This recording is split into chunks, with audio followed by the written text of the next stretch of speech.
没想到只是吸收他修仙外衣的灵气，我就能从王八成长为一方神兽，有登天之力。短短3年，此人就已达半步神仙境，只差1步就能得到飞升。他是妖孽，只差1步就能得到飞升，天门就会因他大开。诸位做好准备。3、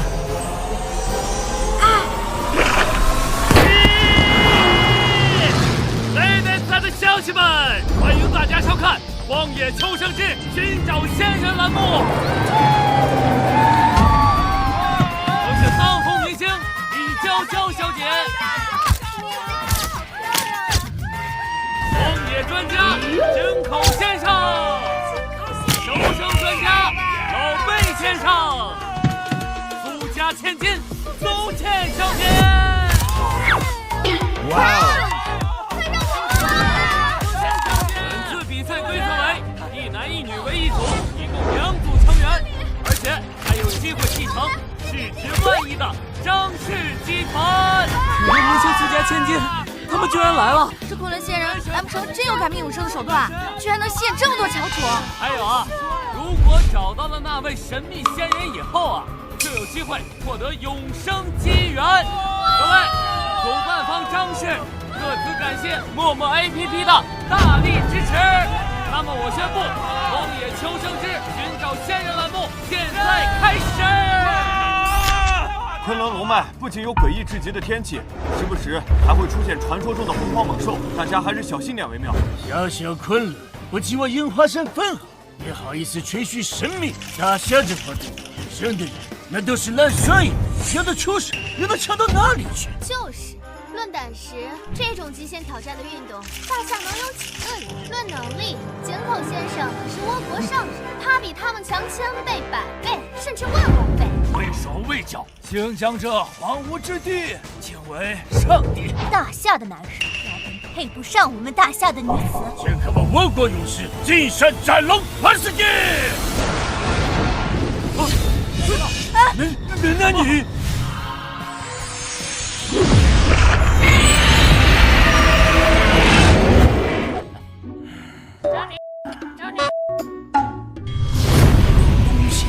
气开天门，仅只是修炼所凝气旋，就能助神兽飞升，更是撕开了数方小世界的缺口，打开了时空隧道。不好，徒儿，徒儿住手啊！徒儿！只差1步就能飞升，这老登来的真不是时候。哦，师傅，师傅！师傅，师傅！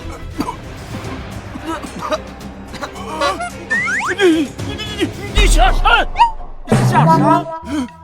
师傅，您把我从刘家借来才3年而已，我用修仙10年换来刘家繁荣富有，还早呢。而且我资质平平，下山真的可以吗？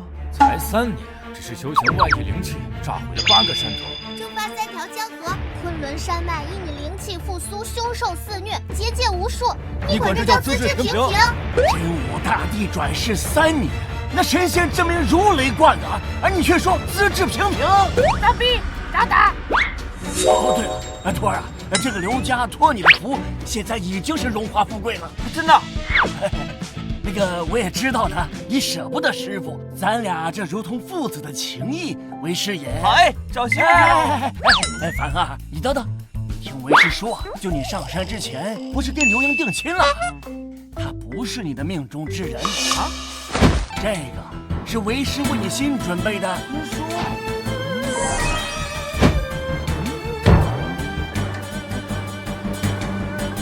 ？10封啊！嫌少啊？啊！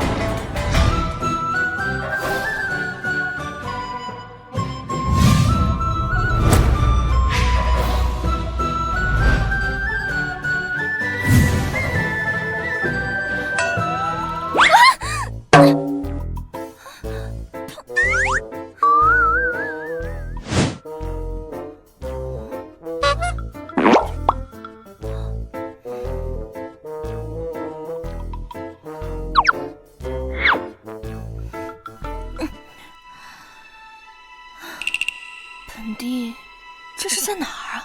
消息确定，3年前失踪的张家余孽，在不惊动那位仙人的情况下，务必要斩草除根。仙人早有耳闻，难道他也在这边？尔等见本帝为何不归？老大也真是，明知道我有家室在身，还要安排婚事。算了，先下山把婚退了再说吧。我张凡可不是脚踩10条。尔等见面见本帝为何不归？本帝且问尔等，此地隶属于什么州郡？尔等身着服饰，又是何族何派？尔等为何沉默不语？尔等竟敢直视本地！这娘们玩 cosplay 玩魔怔了吧？别说，还挺顺的。天色还早，要不我们3个？放肆！尔等再敢踏前一步，美女，需要帮忙吗？要怎么帮？滚！好嘞。我看你是不见棺材不落泪，今日就让你开眼。且看本帝你们这帮蝼蚁！哈！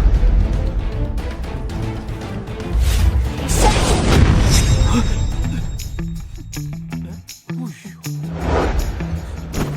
哈！听第一。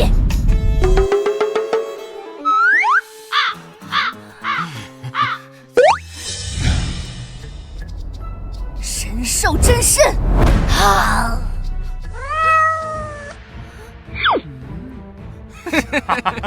坏了，这无法化形本体，本地凶恶怎么会成毒了？呸！侮辱老子的智商，吓死你！慢着，想干什么？想英雄救美？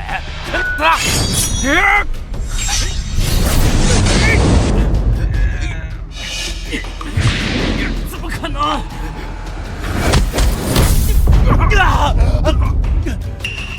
气息外溢，化神境强者。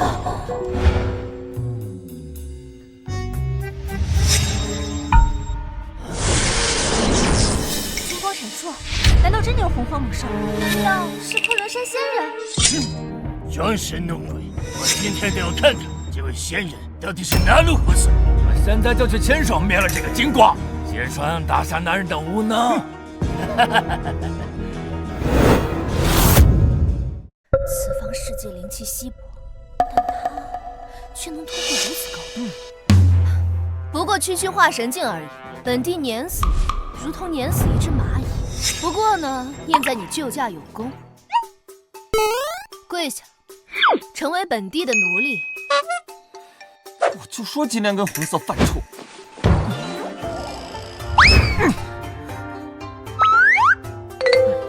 胯下生风！疯秃子，二敢！站住！没有本帝的命令，你怎么敢？哎，我说，你不会看上我了吧？你最好死心啊！我跟我老婆可是很恩爱，我现在要去山下退婚，一边玩去。可惜喽，今天灵剑限号，不能御剑飞天。井底之蛙，这怎么可能？颁布金言，告知天下，仙人出关。此次下山，一是了解你的身世之谜，一切原因尽在阴阳玉佩之中；二是解了你的姻缘。凡儿啊，莫怪为师乱点鸳鸯谱，实在是爱是一道光啊。10年之事，换刘家昌盛，扶摇直上。孙少，如果没有你，刘家也不会成为云州顶流家族。你比张凡那个废物强多了。刘英，谢谢你。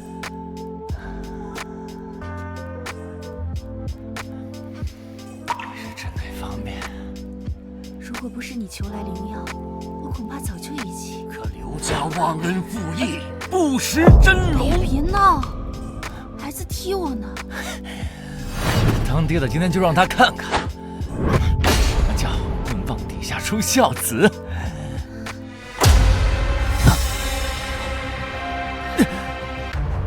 八字真言，仙人出关了，太好了！这是要得得到仙人庇佑，我的儿子一定能远超常人，我苏家香火历代兴旺。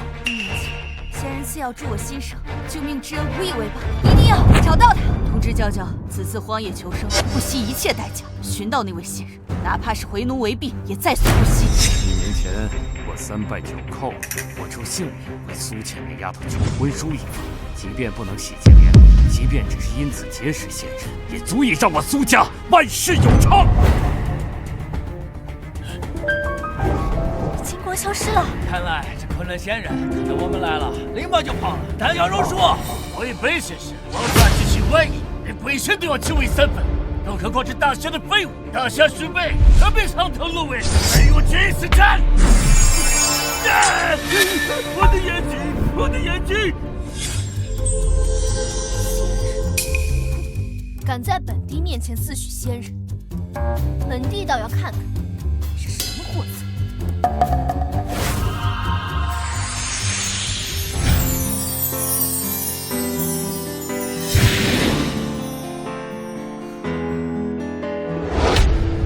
好强的至阳之气，跟着他，或许能恢复本帝的修为，或许能寻到我所谓的仙人。斗气化翼。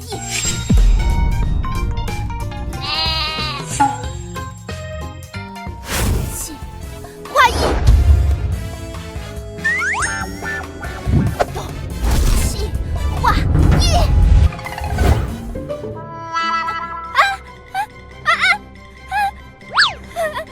刚刚那道金光怎么回事？难道昆仑山真的有活宝猛兽？不怕，有我在，一定会让你。他们来了！我国有生在此，还不出来，速速求饶！难道说昆仑山真的有龙？我看就是一条虫。我国有生在此，你怎么可能？你求的吧你！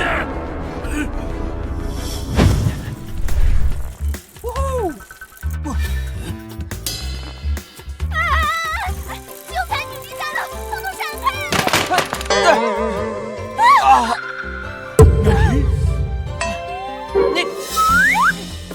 你不用太惊讶，区木牛马车，本地驾驭起来得心应手。还好，吓死我了！金口君，吓死人家了！哎呀，老魏先生，人家怕胖。别怕，有我在，娇娇小姐不会受伤的。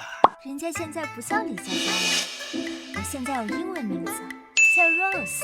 我未来还需要远在国外住几百公顷的大庄。李铁牛，李铁牛在吗？铁牛你好，这是婚书。嘴上说拒绝，但却为了成为本地的奴隶自斩情缘。张凡，本地认可你。谁是李娇娇？我是李铁牛。闭嘴！骗人的道士，他可是李娇。苏狗蛋吧，你的。这不可能！谁给你的胆子，敢假造婚书？假？自然是假。我李家乃云州豪门，谈亲论嫁者能将门槛踢破，豪门公子想要入赘更是比比皆是。你不过是一个想要博取热度的小丑。没错，我早就说过，大夏的软蛋男全是废物。要嫁呀，就嫁井口君这种人中豪杰。整个大夏呀，只有那位仙人才有资格。仙人哪有什么狗屁的仙人，那都是他们杜撰出来的人物罢了。导演，这什么这呀？节目效果不错，马上开启直播。啊好。大侠男人，窝囊之计，别的本事没有，装神弄鬼很有一套。全都是草包，大大的草包。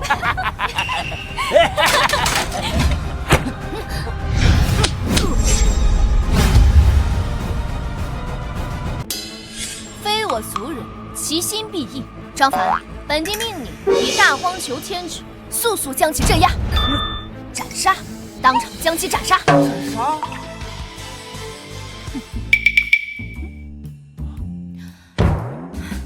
青龙化天诀，绝？大慈大悲掌。掌？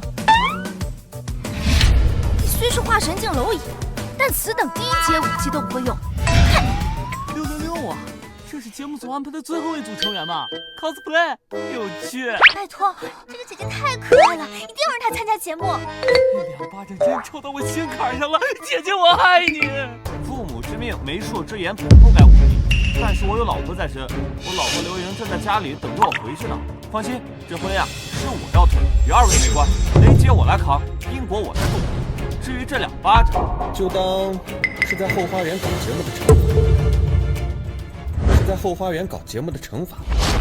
后花园，昆仑山人迹罕至，能将如此凶险山脉视作后花园，普天之下恐怕只有一人。苏倩，一定要留住他，一定要留住他。当年我跪于昆仑山下3天3夜，求得婚书一方，如今婚书出世，若有不错，年轻人很可能就是放屁！昆仑山乃仙人道场，人人敬畏。我向有些人坐显观月，狗胆包天。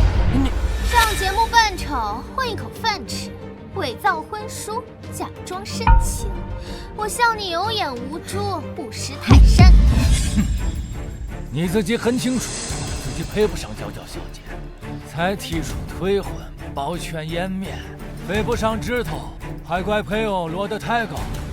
有本事我自己想一想，你一个草鸡，凭什么配凤凰？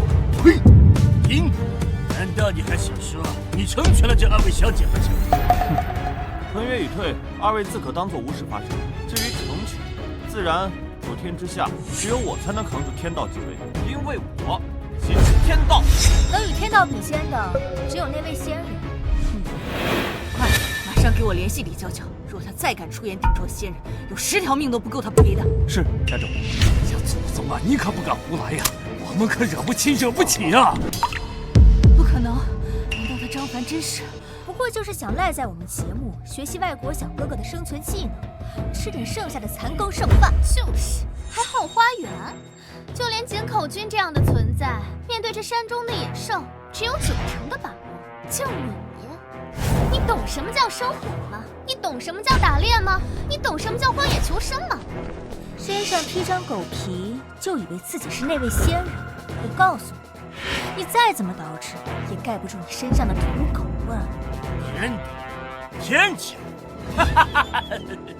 在我们大窝勇士面前，你们大夏人都是勇士，这天也是。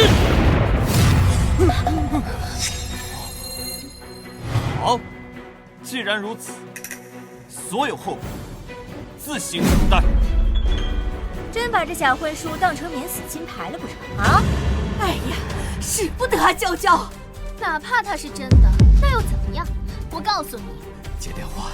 你个死丫头，快接电话呀！天谴，要羞也是我羞了你。娇娇，使不得呀！您拨打的电话暂时无人接听。天谴，天谴来了！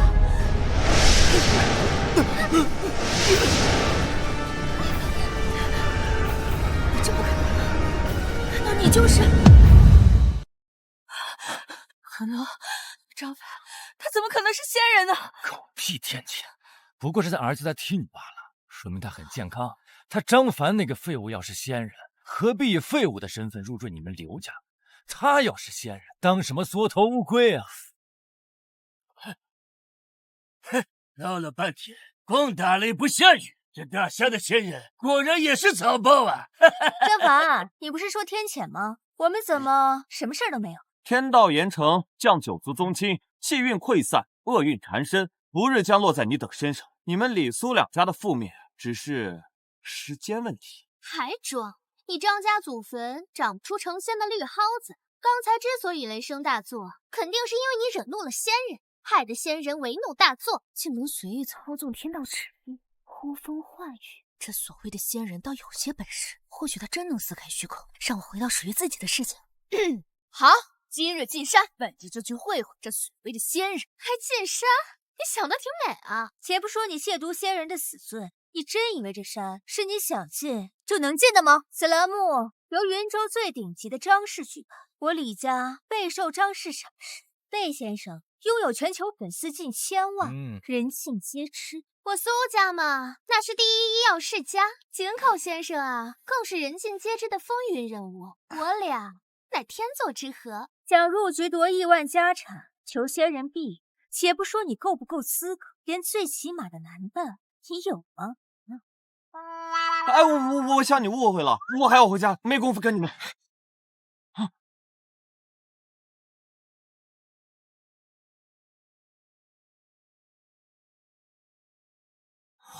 早知道有这福利，我倾家荡产也要报名。姐姐我也要，姐姐我也要，我饿呀！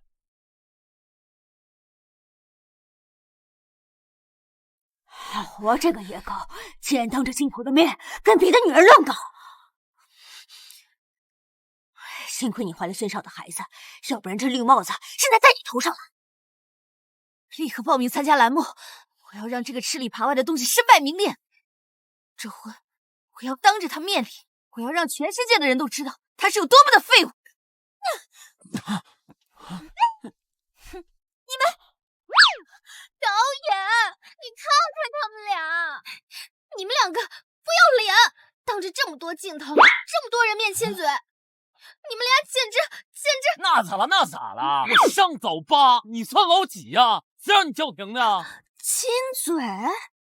哼！鼠目寸光，此乃我兽族至高契约。既是结成道侣进山，自然得拿出最好的诚意。搞什么？你放心，本地一言九鼎，只要放本地进山，不会再难为你了。进山非得这样？你是不是对组队有什么误解啊？背进了。溜啊！导演，这两个人严重影响了拍摄进度，要是再不将其清理出去，张氏一定会怪罪的。喂，什么？好，我这样去办。对，就算这样，我告诉你，张氏绝对不允许你们这种草包进入栏目的。你们两颗老鼠屎，休想破坏我们一锅好粥！导演，你来了。导演，你看他们俩。导演，你快把他们俩清理出去，要不然我苏家就退出。我也是。闭嘴！张氏钦点，此2人作为第3组探险嘉宾，拥有争夺100亿家产的资格。张氏可是云州最顶尖的家族，连我李家都望尘莫及。张凡他一个废物，凭什么受到张氏的青睐啊？张氏的决策还轮得到你们评判？提醒2位，昆仑山凶险，一定要……我知道，入山门拜秘境，自然要有敬畏之心。但本地上可入9天揽月，下可赴东海之渊，凶能有那13境大妖血，险又有那魔族万毒枯险。进山的资格也拿到了，我得回家了。哼，自然。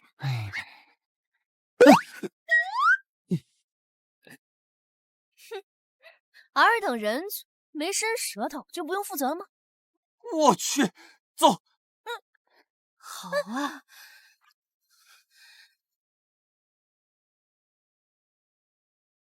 老婆，这块玉佩对我来说很重要，你对我来说同样重要。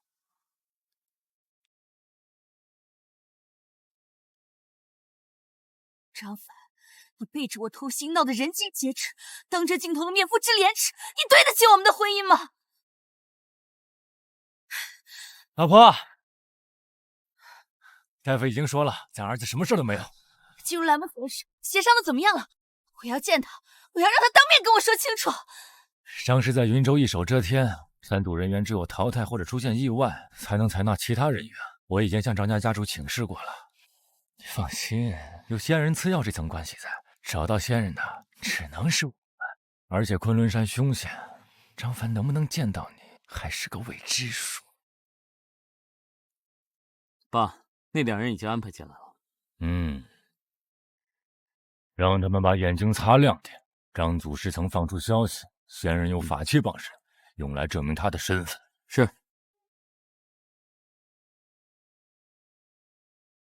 极有可能，仙人就在你我身边。昆仑山平均海拔5500至6000，阳气稀薄，神秘莫测，猛兽无数。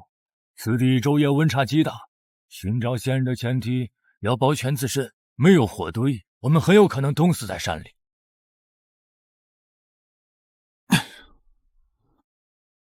老贝，你看，这都是我收集到的柴火。我最怕冷了，赚这些窝囊饭，长长见识。哇，有点太不要脸了吧？就是，求生哪有坐享其成的？你们懂什么？我家姐姐的手可是上过保险的，金贵着呢。就是，文道有先后，术业有专攻。底层人负责勤俭持家，姐姐负责貌美如花。我捡的柴，你混吃等死的废物！我告诉你，要想向外国哥哥学习技能，你最好把头埋低一点。没有老贝先生在这荒山野岭，就准备冻死。你也不用硬气，除了大夏仙人，像你们这种大夏底层垃圾，也就只配在底层里工作。再说了，他都没有动，凭什么我动？就是，我家姐姐不比你一个乡巴佬金贵啊！修为提升还是太慢了，看来必须要跟他有所接触才行。井口先生，今天幸好有你在，要不然我们都不能安全进山。今天辛苦你了，累了吧？给你捶捶腿。有戏，好主意。张凡，辛苦你了，就奖励你一本燕安腿。这腿给我玩1年的了，这做奴隶有这待遇，让我死我也甘心了。你干什么呀？怎么可能？我原以为他只是修为有点天赋，没想到还能帮助本地舒缓经脉，增幅本地修为。这又如何？如此手段，只是本地世界的初级功。律师，在下在我国也学到一门按摩之法，你看。胆敢踏前一步，死！井口先生，我帮您捏捏肩吧。整。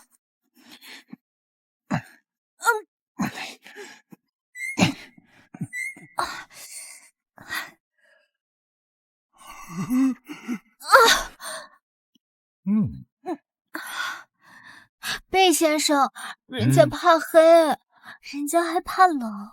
哎呀，贝先生，你今天要是能把柴火点燃，我今天晚上就跟你贴贴。张凡，本帝命令你脱下衣物，本帝要跟你贴贴。张凡，家主，仙人说要落下天谴，我李家情况怎么样？这是公司最新的调研报告。公司海外100艘货船正常运行，李家旗下300家公司属于平稳上升期，家中股份上个月盈利3000万。家主，我看那张凡就是狐假虎威，装模作样。可是为什么挑剔的张氏会选择让他参加的？难不成张氏就是想用此人寻得那位仙人？能被张氏青睐，这个仙人真有这么厉害？岂止是厉害，且不说此人医术高明，一颗丹药就能让濒死之人痊愈。我跪求婚书那天，曾亲眼看到这位仙人凭空生火，欲火燃身，不伤其分毫，金龙傍身，如真龙之子。密切关注此人直播间，火焰金龙就是寻得仙人的钥匙，也是这位仙人身份的证明。老贝先生，你快点生火吧！如果你再不生火的话，那晚上我就只有抱紧你了。放心，钻木取火本来就是我们西方人发明的，这对我来说轻而易举。连本帝都知此计乃燧人氏之手段，关你外邦养狗何事？老贝先生，你别理他，脑子有问题，老给自己脸上贴金。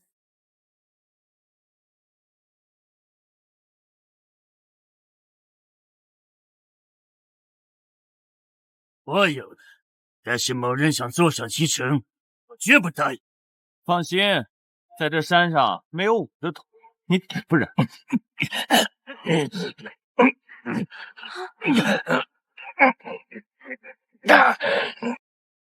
？What？ 果然此地金光笼罩，早就不是寻常山脉。看来那仙人真有些本事啊，竟然能让普通的山脉变成我世界的秘境一般。不过那又如何？本地刀山火海都敢闯，还怕你一个小小的昆仑山？难道大夏山脉还真的有什么了不得的东西？废物，别不要脸啊！老贝先生是为了今晚能平安度过，为了我们能生存下去，也就只有你这种傻子相信你破灭的大夏废物。相比你们两个好吃懒做的废物，老贝才是真男人。要是没有他俩，我们今天所有人都全部冻死在山里。我说了，今天这把火，我让他烧，他才能烧得起来。钻木取火乃最原始、最有效的方法。贝先生更是混迹荒野求生圈的翘楚，他都燃不起来，寻常方法皆是空谈。除非道生一，一生二，二生三，三生万物，一字赤炼。空生，他就是。就连贝先生都做不到的事情，一个大夏废物能做到。果然，大夏的男人只会逞口舌之力。笑话！普天之下能有这本事的，只有那位仙人。你不要以为你穿个袍子就能顶替那位仙人的身份了。你每天在那说几句狠话，就能掩盖你是个废物的事实。那仙人在本地眼中却非强者，但尔等宵小，又怎知这世间天有多高，地有多广？罢了，今日就让尔等再开开眼。地心妖灵，青莲地心何在？寒如霜雪，莫凌冷火，少大千世界，吞天那地，青莲妖火燃！尔等鼠辈，初见我如蛙观天上月，再见我如一粒皮肤望青天，焚天煮海，圣火降临。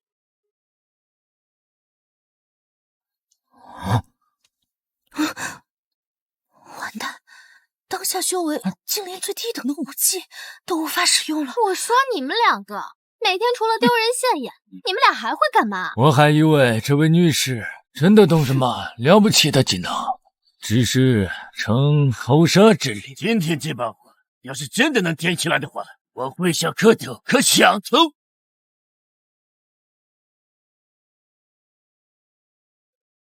凭空生炎，这不可能！那你这是……我靠，打火机！哇，圣火令刚补货的，纯野生的，喜欢啊，送你了。反正这玩意儿不值钱。圣火令乃人族大能之神兵，如此轻松拱手让人，果然是本地的奴隶，不错。八戒，你这是作弊！荒野求生居然有打火机！导演，你看看他们。导演这。规矩是山中找到的任何资源都能利用，神已经搜过，合情合理，不必理会。你跪下，不要得意了，有本事我们再比一场。啊？比什么？哼！既然是荒野求生，火堆已经有了，最重要的那就是食物。老贝先生，你最好抓大一点的猎物，不然今天晚上我就吃你。此次我们采用的是最古老的陷阱布置，将绳索用枯木隐藏，在上放起诱饵，若有猎物进食，即可一击必中。此陷阱威力极强，不说兔子老鼠，哪怕是大型捕食猛兽都能轻松捕获。一个时辰，保证一定能抓到猎物。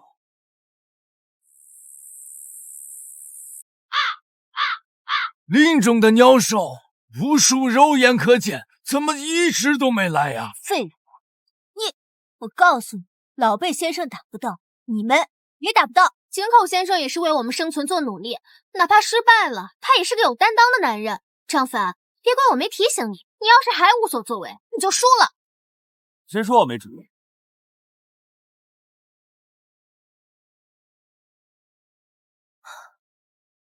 此地灵气肆虐，本地已经感知到了，有好几个强悍的同族。像你们这种人族的小把戏，还想捕获异兽，简直痴人说梦。张凡，今日本地命令，给这些蝼蚁开开眼，修行者是如何猎杀异兽的。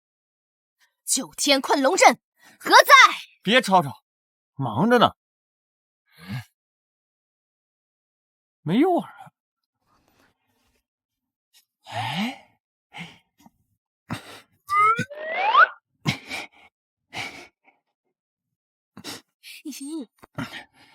开饭喽！张凡啊张，我还以为你多有本事呢，搞半天你只是弄点小孩子的把戏。张凡，我倒是知道你为什么那么想提前进山了。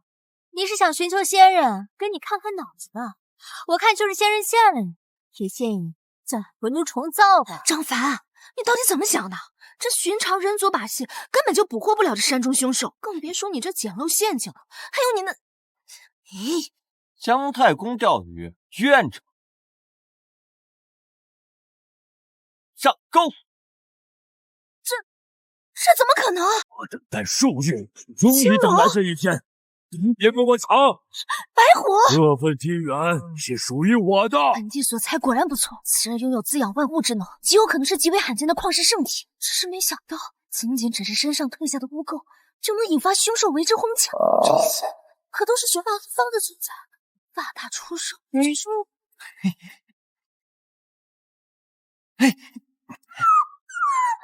吃狗肉怎么样？神兽麒麟，你到底是谁啊？笑话！本地从前也都是吃真龙血肉，饮的呢也是琼浆玉露，区区麒麟而已嘛。本地还不放在眼里。走你！喂，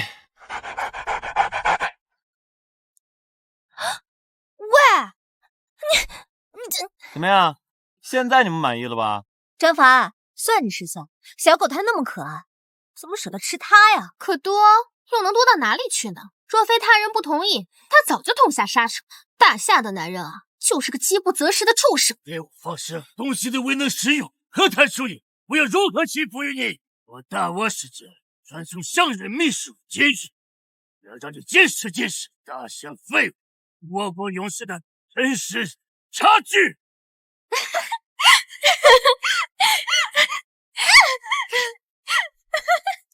张凡，你说此地是你后花园，此话属实？骗你干嘛？那是我钓鱼的地方。那是我撒过尿的水，你怎么喝了？游戏，这水真甜呐！那你，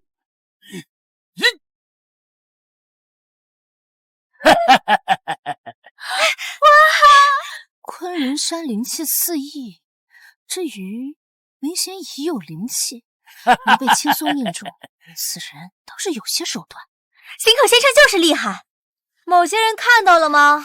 大夏的男人除了一些花拳绣腿，还会什么？东亚病夫这个帽子算是扣死在你们这群废物的头上。没有外国科技的引进，你们大夏至少落后100年。如果没有井口先生在，你们今天啊，全部都得饿着肚子。你们两个现在跪下，给井口先生道歉！不要说我欺负你们，你们两个要是能钓上一条，我倭国上下给你们大夏所有人磕头致歉。可若是不成的话，今日你们就得切腹自尽，即我天皇神灵。本地巅峰时期能将妖圣随意抹杀，不过就斩杀2只低阶蝼蚁而已，算得了什么？不过呢，本地今日身体抱恙，就由本地的奴隶教你做人。我做得好的话有奖励哦。什么奖励？双休。双休？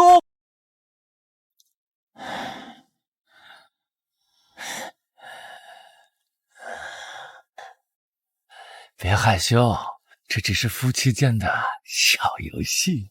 跪下！是我庇佑你刘家，你才能有如今的成就；是我祈求仙人赐药，你才有命能活。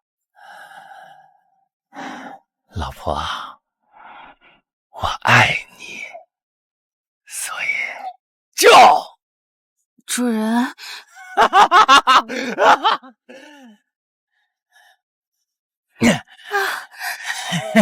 哎呀，了不得了，真了不！张凡这个废物，丢人丢到全世界去！双休，口口声声说爱我，却跟别的女人搞暧昧，心里明知道有我这个老婆，还给路边一个乞丐当牛郎。张凡，你的脸皮到底是有多厚啊？还敢冒充仙人，在我刘家就是一个入赘的货色，到了外面也是一个跪舔别人的野狗。倭国忍者自古掌握神鬼莫测的杀人手段，井口更是精锐中的精锐，敢叫板那位大人，正好让他帮我们清理门户。张凡，我帮你最后一次，劝你别不知好歹。倭国上人岂是你能抗衡？我劝你珍重，别往枪口上撞。瞅瞅，连你老婆都警告你，让你认清现实。我们大夏就是比倭国弱小，给你脸你得要，挨打更应该立正。强如井口先生，都需要以手里剑才能捕获。你赤手空拳还想……我去，装扮还能这么爆的？张凡，这又是何等兵器啊？鱼竿呀，没见过。鱼竿？骗人！我从来没见过这么特别的鱼竿。野生鱼竿，刚从树上摘下来的。哎，张凡，就算你使用工具又如何？井口君随意起手，就碾压你们大夏所有男人。就是井口先生的手段是雷霆之神速，就算你所谓的仙人来了，我看也不过如此。仙人，可惜此刻不是本地的边锋使，天上仙人3000万，剑须进1枚。混账！仙人之后乃我国之骄傲，大夏之门面，是谁给他的胆子如此蔑视那位大人？如我大夏仙人，要让此人求生不得，求死不能。张凡，此地非寻常秘境，这山中鸟兽均已拥有灵智凶武，虽然你拥有人族神兵，但想抓捕也实属不易。昆仑山草木皆为我属，飞禽走兽奉我为主。反了！这张凡破坏张氏节目的规矩就罢了，居然到现在还敢冒充仙人之名！我要你彻查此人的身份，如何了？现已查清，张凡本是刘家赘婿，消失3年，现在是在栏目第一次露面。赘婿，一个小小的赘婿，居然也敢与日月争辉！枉我前些日子还为他说的鬼话担惊受怕，致苏家所有人第一时间取得与苏倩的联系，诛杀此人。后果，我调一个比你更大的鱼上来，又当如何？你还真是光着屁股打狼，大不害臊。你今天要是能给我钓上一条大鱼，我李家愿奉上上亿资质。张凡，如果你今天真不当鱼的话，我苏倩以后给你当牛做马。但可惜啊，就算你今天开什么捕鱼船来，你都不可能捕到1条鱼。我说的。不好了，家主，出大事了！集团股市全面跌停，房价大跳水，我李家公海运输队集体帮忙，损失惨重啊！你说什么？天道严惩，降九族宗亲，气运溃散，厄运缠身，不日将落在你等身。气运溃散，家主，不好了，老太爷旧疾复发，危在旦夕。你说什么？厄运缠身？不可能，怎么可能？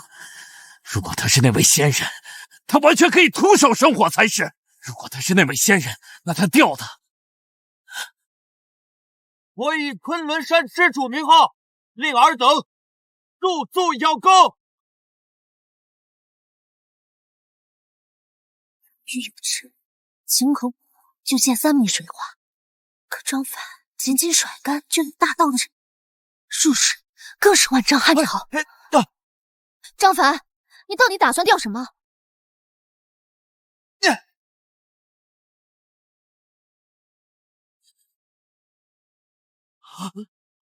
车祸了！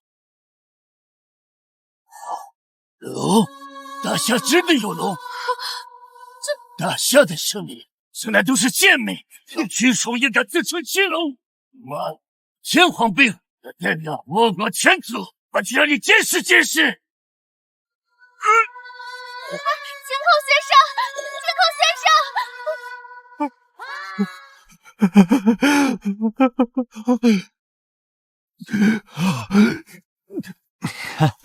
大哥，放我一马，我再也不装逼了。这垂钓一竿，竟斩断了江河。金龙出世，河水更是倒流。晚上请你喝鱼汤。不行，我不能输。这有什么？昔日本地出行车辇也是9龙尊驾，你不过才1条而已，有什么好得意的？不喝拉倒，这玩意儿是大补。哎，别呀！张凡，你这个歹毒的畜生，看看你都干了什么好事！以卵击石，以下犯上，一切后果皆是你们咎由自取。你胡说！证据摆在你面前，你还想狡辩？分明是你自己钓不上大鱼，怕丢人才会痛下杀手。技不如人啊，又厚颜无耻！看来这片土地养的都是酒囊饭袋。看来你们大夏的男人啊，是一群敢做不敢当的软骨头啊！若本帝未曾记错的话，进山归生死有命，富贵在天，安能怪罪他人？听我说，大伙都消消气儿，我们呢马上派人将这个井口先生，还有这个老贝先生一块儿啊，送到医院去紧急救治。鉴于当下小组人员缺失，栏目组决定暂停探险，改为线上直播。此次直播的优胜者不仅可以获得荒野求生的所需资源，而且啊，咱们节目组还邀请了另外的高人，由成绩优先者率先挑选。那是什么？瞧瞧，又脏又臭，跟农村来的土包子一样。张凡，比起不要脸，我确实不如。但是今天你要凭这点东西想赖在节目里，奢望百亿家产，妄图寻找仙人获得长生，我劝你死这条心。井口先生为了我们的生存做了这么多努力，没想到你居然假扮仙人，祸水东也害死了他。寻仙人，求长生，看机缘，看品德，但张凡永远寻不到仙人。你的胆污，早就科技骨子里了。今天去不绝，哪像我们娇娇呀，是当红明星，而且自带流量，直播对你来说轻而易举。苏小姐底蕴深厚，是云州顶尖豪门之一。论钱财，论威望，你这个废物，凭什么跟他比？我劝你识相的话，趁早滚蛋，别自取其辱。家主，我李家旗下300家公司接连破产，无论如何运作都无法扭转亏空。再这样下去，我李家恐怕……天谴，竟然如此厉害！联系张氏，我李家有要事求见。家主，你知道的，张氏一家独大，我们的电话打不进去，你得私下联系，换张氏规矩啊！混账！都是你李娇娇有眼不识真龙，到现在还敢出言不逊。你立刻搜集李家全部家产，你听着，这是我李家唯一也是最后的寄付。是，家主。家主，电话还是打不通，联系不上。老家主情况如何？家族上下3000名医护，5000位专家为其诊治，都无济于事。老家主他孽呀，这都是我造的孽呀！明明寻仙之路我暂得先机，明明我苏家最有机会能获得长生，可偏偏生出苏倩这么个蠢材呀！仙人明明就在他身边。家主，叶家龙王已在门外等候，您看要不要？他滚吧！仙人所示天谴，怎是他一个小小龙王能够化解的？这普天之下，只有仙人的长生药方可救人。立刻变卖所有家产，出售所有渠道。既然联系不上苏倩，我便赌上苏家一切，在这直播间将仙人赎罪。本次对决以直播间在线人数为基础，直播间礼物以及带货数量均可作为考核标准。大家点点关注，小星星走一走，小礼物走一走，10万点赞，主播有福利哦！家人们，这个纸巾的质量啊，我们来看一下，我们的带货产品随机抽取，这个将在直播中场下发给选手。我来给大家请各位选手做好准备。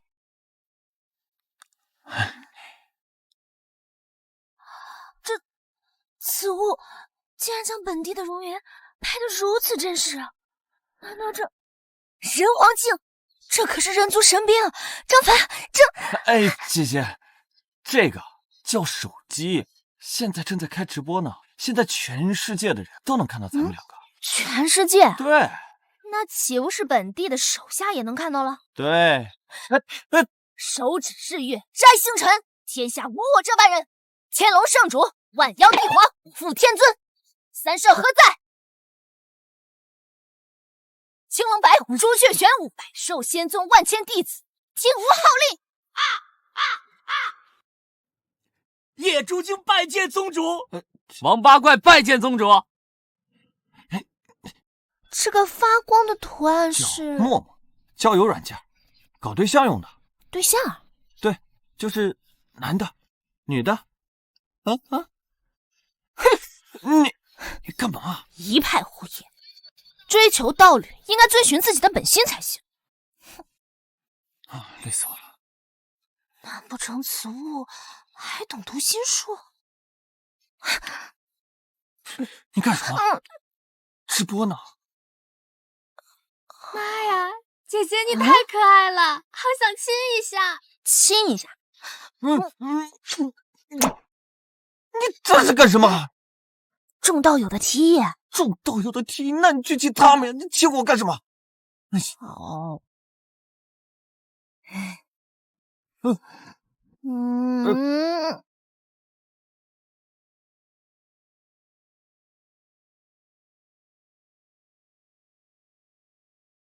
你看看，这动作多熟练啊！要我看，这条狗这些年在外面没少偷袭，还什么口口声声的爱我女儿，我呸！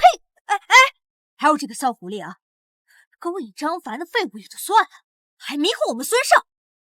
等我看见他，看我扒了他的皮，我撕了他的嘴！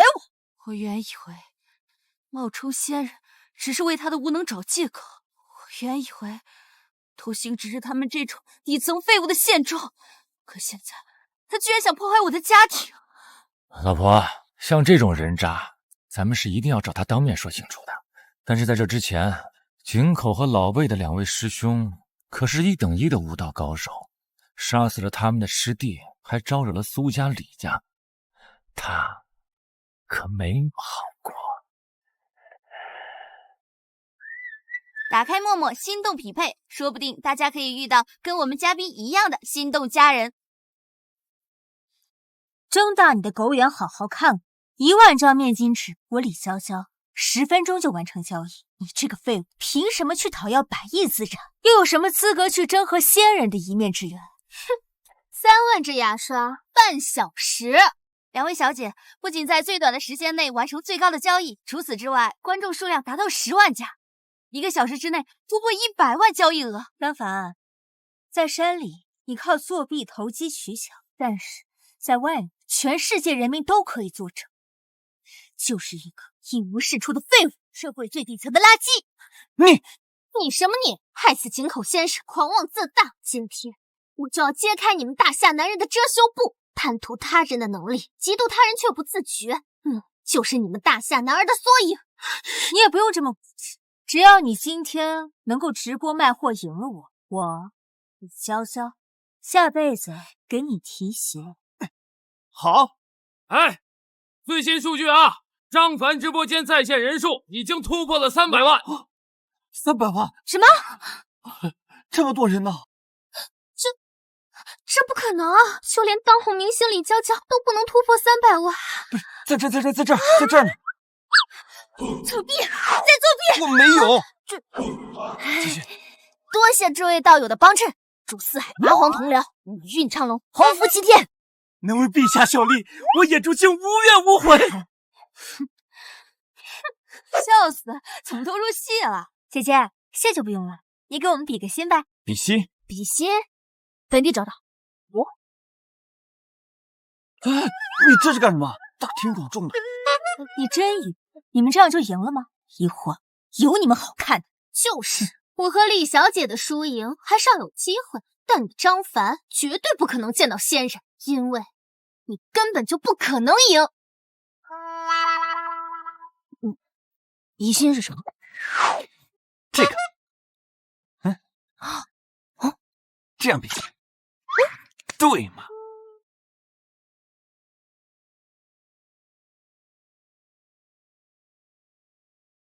开始了吧 ？Hello， 大家好，我叫张凡。家人们，左上角点点关注。哇！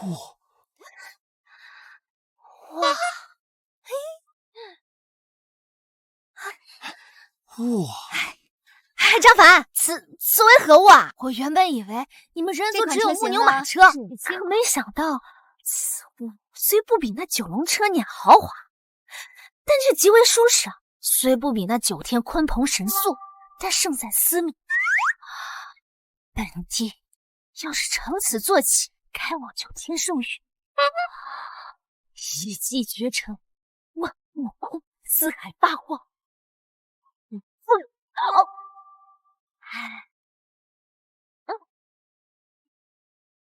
张凡，本地甚是喜欢，我要这个。大姐，这玩意儿是卖的。卖？张凡，这车落地价最少100万，你以为大夏的男人有多大本事？好心提醒你一下，这比赛规则呢，比的是卖货的数量。想1个小时内卖出1万辆车，做梦！恭喜张凡成功卖出！啊，不好意思，他退款了。这退款？张凡，你可别怪我没有给你机会。你现在当着直播间所有人的面承认你们大夏狗屎不如，以及你为大夏的代表为井口先生还有倭国人民道歉，否则等我面见仙人之时，就是你的丧命之时。我到时必会和仙人清算你们大夏男人的种种罪责，该庇佑我的倭国人民。不熟，炎黄后裔，男儿铮铮铁骨，有何不如？错，8000年历史撑起国之傲骨，何错之有？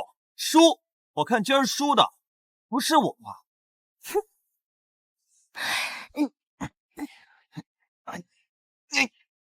今儿有8宝仙丹1颗，赠与拍卖最多者。如此药效，哪是绝品药师就能买进去？此丹药张凡他怎么害人8宝仙药，当真是8宝仙药？家主，这药很厉害吗？这3年，仙人赐药不超过3次，除了赏赐给刘家的那颗，有1颗流入国外。机缘巧合之下，我曾亲眼目睹此药出世之疯子，最后以高达10万亿的价格最终成交。这药怎么这么贵啊？贵？跟长生相比，这都算便宜了。是什么？是的，没错。立即筹集全部资金，万万不能让此药落入他人手中。是。爹，你有救了！谢仙人赐药，谢仙人网开一面。张凡，你以为随便搓个泥丸，你就是那位仙人了？卖假药是犯法的，嘴上说着维护大夏民族，可毒害的却是信你的百姓。你还是人吗？我此性不改，你冒充仙人，已经把井口先生害死了。你以为你离开了昆仑山就可以为所欲为吗？坑害1个还不够，还想把我们所有人都害死吗？还有10分钟，我看没有比赛的必要。来人，把这2个废物轰走！等一下，汽车销售1万台，1万台？什么？就算是云家首富之子，也没有如此阔气的手段啊！一定是在胡说八道。说，张凡给了你多少好处？史小姐，这都是正常的拍单流程，买家都属梅氏李氏集团。李氏？家主怎么这么糊涂啊？报告，云州苏家再跟5万台。我家？还有3分钟，李家再跟3万台。还有2分钟，苏家再跟5万台。哇，还有1分钟，李家再跟8万台。没了，卖没了，20万库存一扫而空。不卖了，贵贱都不卖了。为什么不卖了？豪掷千金，难道家主看中的是8宝？曾几何时，家主曾言，有幸目睹过仙人尊荣。这售卖结束，榜一为苏家。李家家主有个10亿礼物，什么？求仙人再赠仙药1颗。仙？怎么会？怎么可能？什么？不可能，不可能！张凡，他怎么可能是那个仙人？仙人？抱歉的告诉李家家主，8宝仙丹还有，但剩下的这1颗呢，是我送给刘家的礼物。莹莹，我知道你在看直播，这3年苦了你，放心，有我在，我定会庇佑刘家扶摇直上。我呸！现在说苦我女儿了，这3年死哪去了？现在我们刘家如日中天，还需要这个废物来庇护？真是癞蛤蟆爬小面，他不咬人还可信任。现在好了，全世界都知道了，我们刘家出了这么个废物东西。仙人扶我体，金发寿长生。张凡，你蔑视张氏也就算了，你在外面鬼混，背叛我们的感情也就算了，千不该万不该，就是冒充仙人，辱我刘盈的救命恩人。现在去节目组，我要当着全世界人的面把真相告诉大家。走，我跟你去。你真是那所谓的仙人？我你别误会，本帝说过，天上纵有3000仙，见我也须尽低眉。那你找他干嘛？不得不说，那仙人的确有几分手段。我若是想回去，自然有求于他。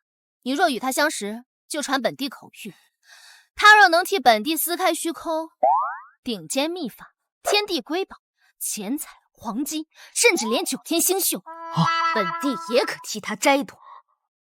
哎，还有呢？然后呢？然后，本帝定会将他碎尸万段，其肉身碾成粉末，去天牢之落妖塔镇守，将其灵魂永镇于18层地狱之内，永世不得超生。他什么档次啊，竟敢随意调遣本？所以呢，你认识他？哎，开玩笑，我怎么可能认识他呢？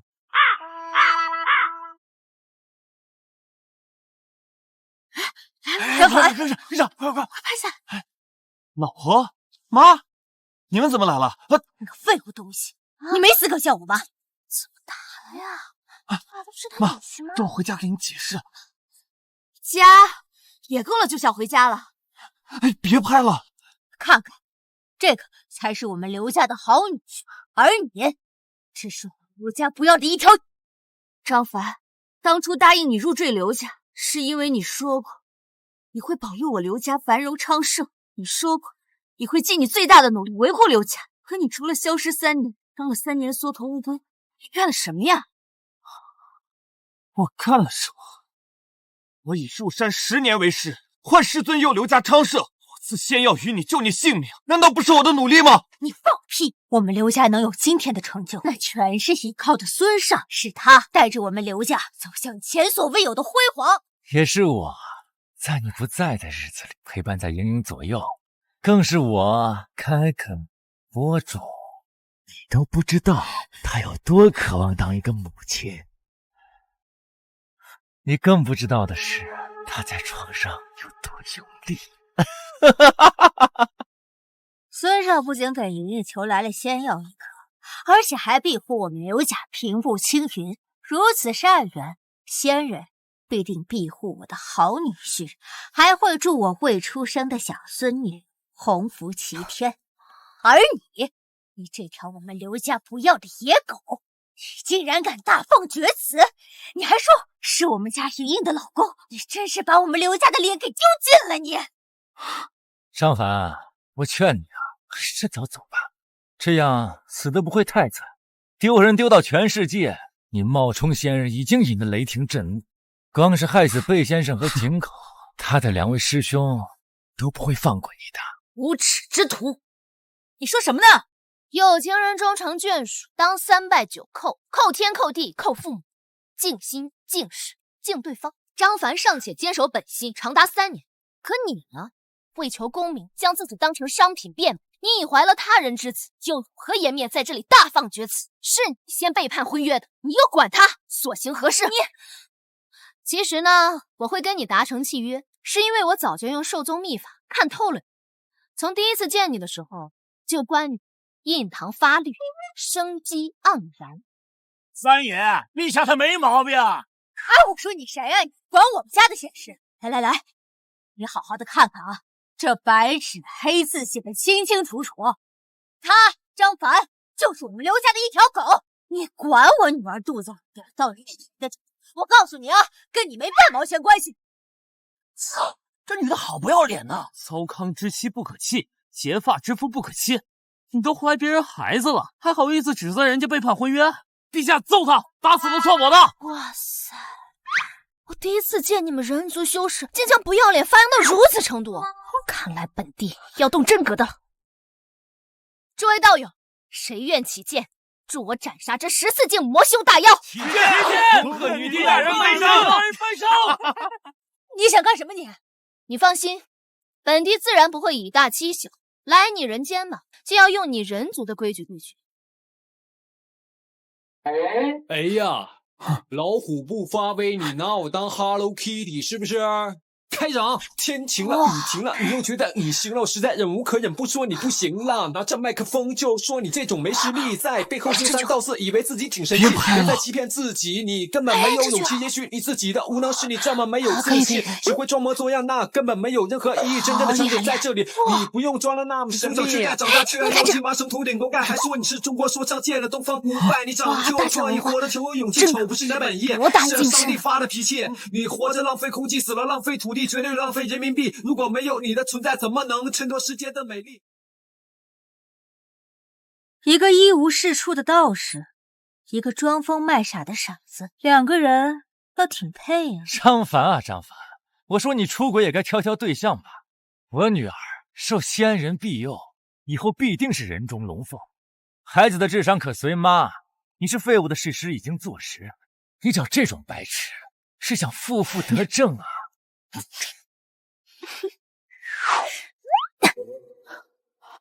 怎么，你还在打我呀？我可告诉你，今天你只要敢动我一根手指，我就让你赔得连底裤都不剩！王八蛋！你给老娘闭嘴！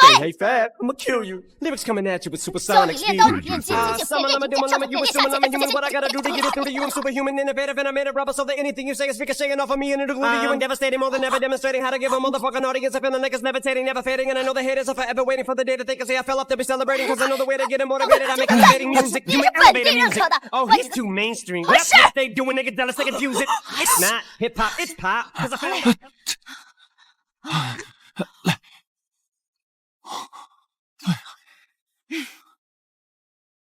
最后再告诉你一次，你有病就去医院，想开心就去死，你千万不要出现在我面前！我要是再看见你，我就见你一次打你一次！你这个老绿茶，老立妈，你没事吧，妈？坐下歇歇。完了。菜就多了。多谢诸位道友相助。哎呀，言语夹杂丹田之气，看似脏话，实则出口成刀啊！如此看来，他真有修为啊！张凡，你看你都干了什么？难道你冒充仙人还不够，还要搅得整个节目组不得安生？我就说你这废物，怎么可能是那仙人？区区赘婿，还妄想与天同时，还妄想受到芸芸众生的敬仰。你，张凡，真是不要哟！如果说这就是你诓骗我家家主的手段，那我今天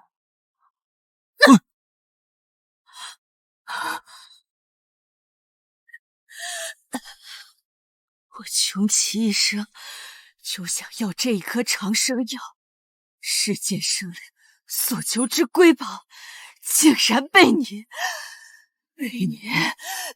李娇娇！家主，你没事吧？家主，即刻联系李娇娇，哪怕冒着坏张氏规矩的风险，哪怕是让李娇娇赔上性命，我必换取仙人的原谅。是。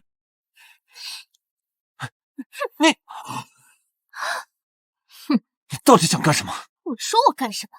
我当然是给井口先生鸣不平了，给那些被你骗过的人一个公道。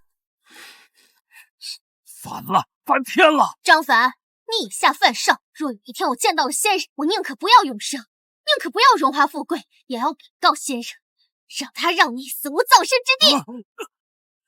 我的个娘啊！完了，全完了！家主，仙人赐的灵药已经到了，另外井口先生的师傅正在门外求见。疯了，苏倩家都疯了！你快将灵药送到老东家府邸。备车，马上备车！请示张氏，我要亲自去现场。狗眼看人低。你什么意思？凝金光气血具有色丹香，此药就算放在大荒秘境当中，也是众多顶尖大妖争夺的存在。可你们呢？不识货就算了，还暴殄天物，其罪当诛。你瞧瞧，沈美有这么个骚狐狸，还说我刘家对不起你。张凡，你的脸呢你？3年，整整3年，你进山享清闲，跟这个女人混在一起，我刘英默默撑起了整个刘家，才有了如今的辉煌。你一句话就想鸠占鹊巢，你凭什么以为这3年我会为你守身如玉？你凭什么觉得你一句话就能左右我刘家的运势？你真是仙人不成？哼，仙人！我让你冒充仙人！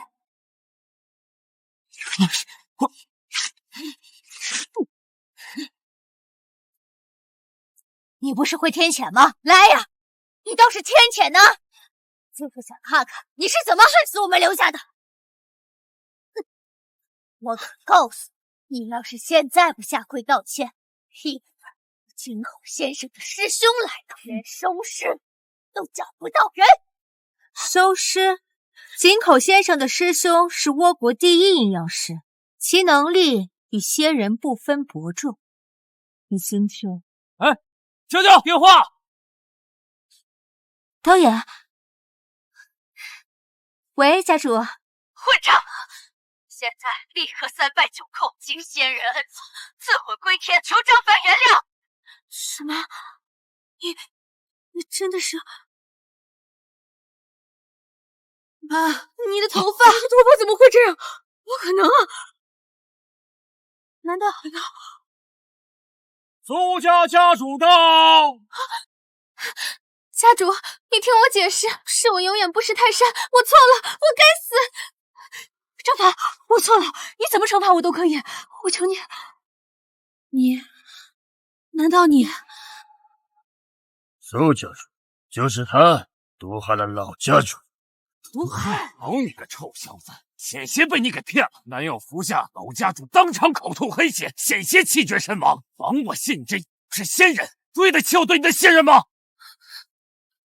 什么？不是仙人？倾吐黑血，乃活血化瘀，尔等人族宵小灾，不会连这点道理都不懂吧？本帝还不信了，不输9品神丹的圣物，会连一个凡人的救。性不坏，师傅说3株母处可通往异世界，看来对他维护足到底了。你们两个少往自己脸上贴金了！要不是村上先生在，我家家主早就被他害死了。谢村上先生救命之恩。村上先生不仅仅是倭国神医，更是顶尖阴阳师，华夏掐指算命就传承于倭国，有他在，寻仙之路手到擒来。张凡，你要是识相，就赶紧跪下来谢恩，否则8宝丹药只是排毒，想要化解天谴，必须经过我的武士。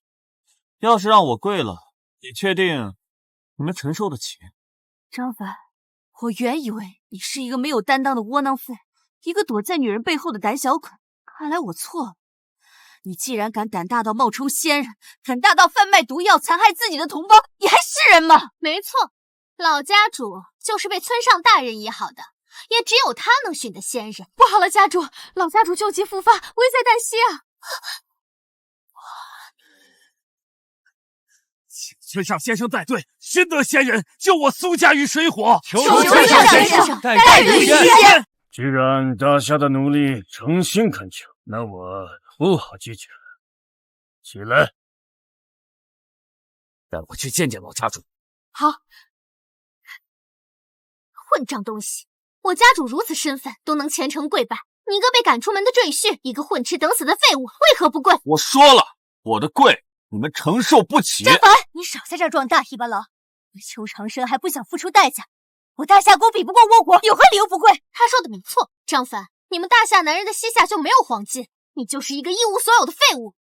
张凡，你这个废物，这混吃等死的样子，跟你那死去的妈一个德行。昆仑山我必须解，但这次不再是为了你们刘家。你终于把心里话说出来了。你什么时候真正为我刘家想过？我刘家落魄的时候你在哪？我刘爷差点病死在床上的时候你在哪儿？大家都少说2句啊！老板呢已经发话了，有村上先生以及约翰先生顶替井口先生和老贝先生的位置。刘莹女士呢和孙浩先生也可以一同上山。因为张凡获得了小组第1，所以呢可以率先挑选由陌陌 APP 提供的求生工具。工具，我要大我的召唤幡再说。小小昆仑若是无人之境，我有事学到，在交斗场上突过上百头猛兽，还能怕在下的蝼蚁不成？之前井口先生带队，昆仑山脉我们随意进出，相信有村上先生坐镇，寻得仙人那是迟早的事。何止呢？有2位武道高人带队，这见了仙人，谁败谁还不一定呢。昆仑山的危机对2位来说易如反掌。只有懦夫才需要挑选工具。张凡，你记住，此次进山是张氏卖我刘家面子，我也劝你不要不知好歹，否则面见仙人之时，就是你人头落地之日。爸，如今重金寻求国际能人帮衬，您又以张氏家产为奖励，这代价实在是太……你以为仙人是谁？我曾受张祖师所托，帮助刘家3年，也仅仅换来1次被帮扶的机会。这仙人之位，又岂能用物质来衡量？1次帮扶，就能换来我张家100年长生。若仙人能许诺长生，那……爸，你在想什么呢？你知道长生有多难得吗？不想就别耽误我。听着，自己会非同小可。你弟弟失踪20多年都没有踪迹，把所有的机会都放在仙人身上，为了你弟弟，我宁可舍弃整个张家。你要是敢从中作梗，我就没有你这个儿子。张仙人曾放出金言，幻雷骤雨，通天法器，你可一定帮我顶死了。仙人只有我才能找到，长生是我的。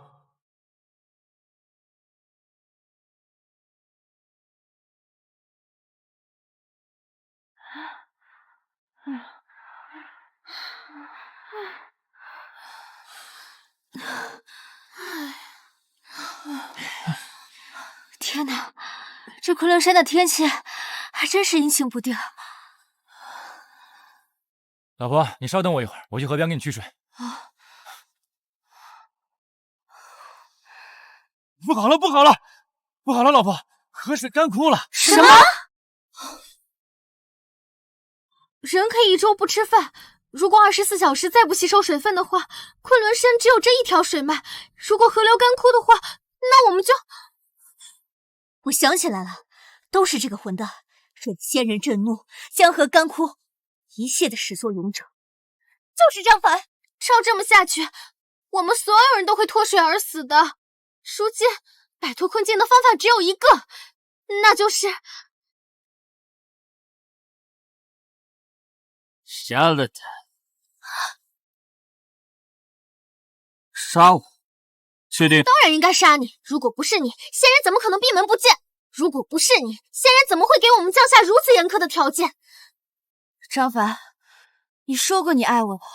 如果你真的爱我，就应该弥补之前犯下的罪行。如果你真的爱我，就应该担起一个男人的责任啊！虽然在我心目中，我们的感情早就死了，所以献祭我，救你们。你当缩头乌龟的时候，又何尝不是在献祭我们的婚姻？这就是你的答案。我本以为你会为之前犯下的罪行心怀愧疚，我只是想试探一下你的态度，你却如此决绝。看来我错了。怂是刻在骨子里的，一辈子都变不了。大夏的蝼蚁们，终究还是要我来出手。哼！我的招魂幡随便一甩，就可天降甘露。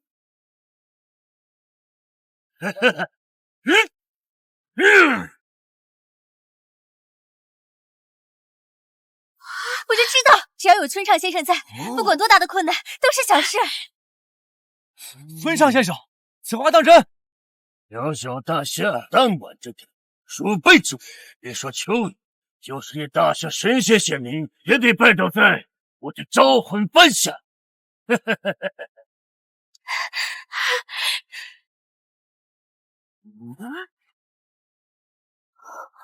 好强悍的至宝，虽不比那至尊圣器，但其蔓延的气息也已达到神器的级别。张凡，说不定他真的能求来雨。怎么，张凡，你恬不知耻，害死井口先生？难道今天你还想蒙混过关，挑衅村上先生不成？笑话，村上先生可是实打实的能人，岂是你一个臭鱼烂虾可以碰瓷的？在这儿，他求不来雨。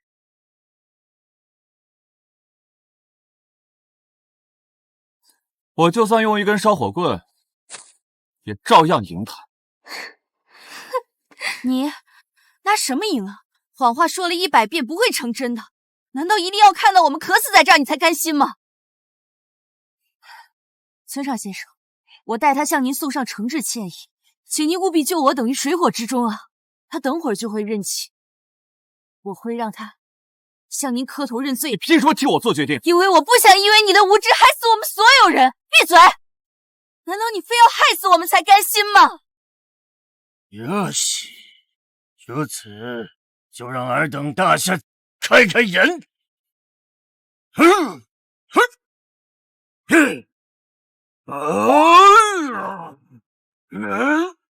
我以天皇之命令尔等速速落雨。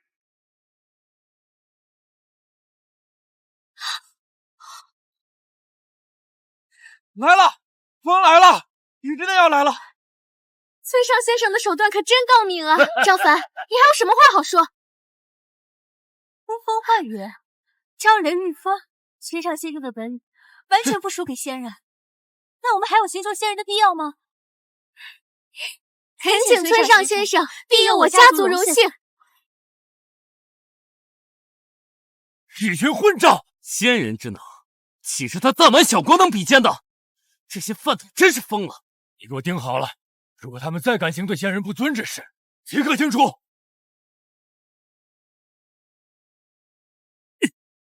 要真有天雷，就该劈死你们这群王八蛋！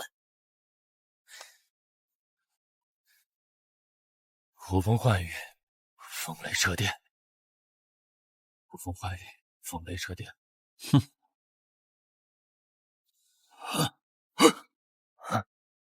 哎，怎么停了？这不可能！秋雨之术在大王未尝一败，怎么如今？外邦宵小，还想指点我大夏神？闭嘴！大夏的男人生来蝼蚁命中带剑，只会寻求虚无缥缈的庇护，而我大沃天皇才是真正需崇敬的真神。要我看，何须再寻仙人？你们大可封我倭国为主。可悲！我大夏后土之地，且不说此地奇人异事，单说本地世界，随便派出一方修士，都能灭你弹丸之地吗？信否？你也真够不要脸的，雨都没求来，还在这吹牛逼。张凡，装模作样干什么呀？你想你上呀？行，正好今天让你们开开眼。张凡，你是不是疯了？大夏比不过倭国，是板上钉钉的事实。就算是真正的道士来了，也没有资格放出此等豪言。你3年的散修，你凭什么觉得自己能比得了倭国的100年传承啊？猪鼻的插葱装什么像呀？我他告诉你，要是能把雨求来，我跪下来磕头叫你爹。传承，100年也算传承。我大夏江山延年8000年历史，先辈英灵化星辰守护后土，泱泱后土称炎黄之脊梁，又岂是你这些外来入侵者可以随意碰瓷的？张凡，此人虽无赖，但他手中有招魂幡，确实真材实料。如此天阶至宝都未能完成，就靠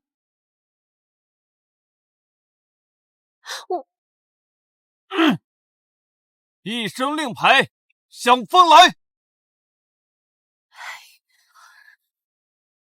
张凡，丢人现眼也该有个度吧？你什么时候才能认清自己啊2声响云，破空至。张凡，我话放这儿，你要是能求来雨，我跪下来磕头，磕响头。三声号子起，雷公电母，听我令！哼，告诉你们大夏没有仙人，就算是有，尔等也会据天皇神威，藏头入尾，覆盖现身。废话，倭国贼人有眼不识真福，这笔账我会跟你算。你要是再敢出言入仙人之口，就别怪我连你一起啊！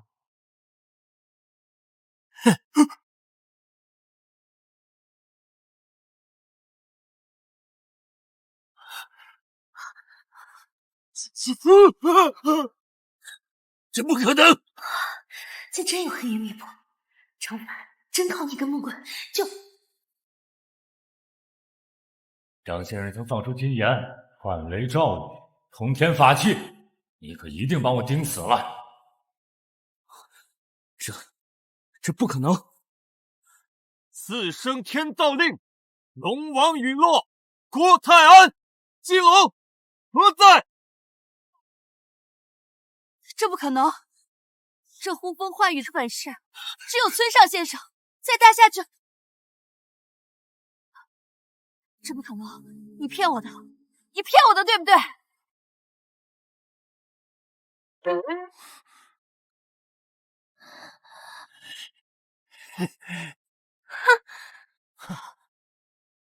怎么整半天抗打雷不下雨啊？就是，不知道的还以为你真的是仙人呢。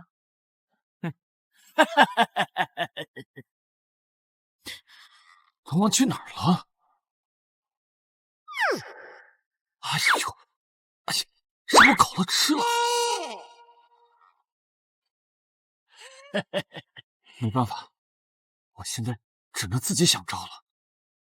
张凡，雨呢？我他妈告诉你，你要是今天求不来雨，你就3拜9叩，以此剑退！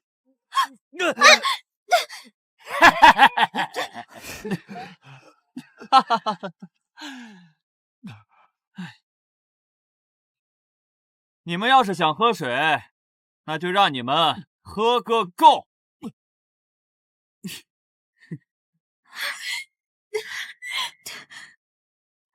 来口。张凡，你装什么呀？这雨肯定是村上先生下的，跟你有屁关系！够了，村上先生，不要再下了，不要下了，村上先生，够了。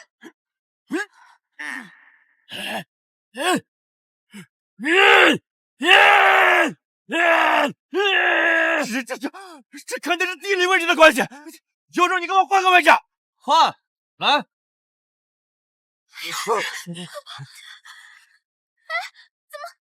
怎么还在下？怎么还在下？过来了！再换！来，不要下来！怎么还不停？怎么还跟着呀？不可能，御风彻底，怎么回事？也是顶尖修行者才能掌握的造诣，落雨倾盆能办到的，更是屈指可数。可张凡竟能驱使云层随意挪动，难道他？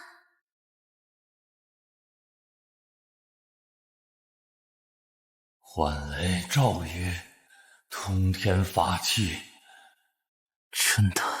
真的是他。情况如何？爸，还在探索之中，这由我盯着，您就放心吧。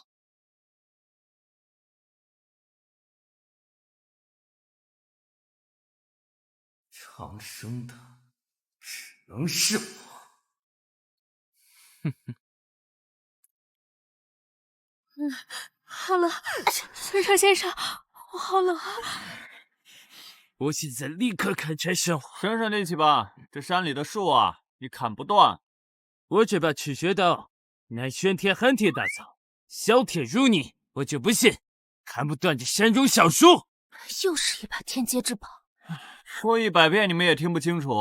我说了，这山里的树啊，你砍不断，商凡，少在那儿得意，呼风唤雨并非你的本事，少在这狐假虎威。约翰先生可是从地狱爬出的勇士，他那把屠刀不知斩下了多少亡魂，你凭什么觉得这大夏的树木比不过猛兽的头盖骨啊？你凭什么觉得你那把普通的破砍刀能比得上这凶猛神器啊？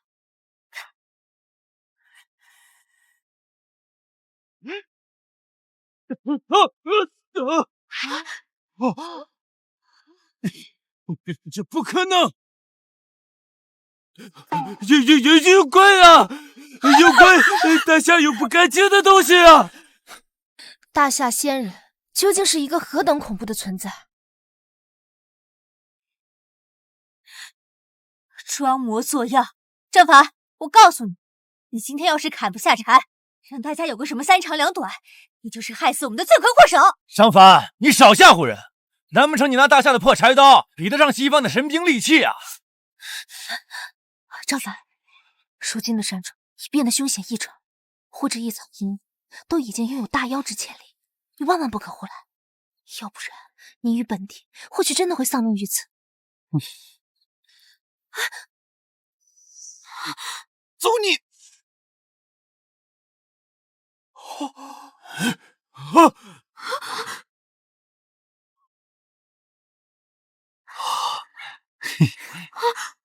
火，是火！二位先生，难道我们今晚就……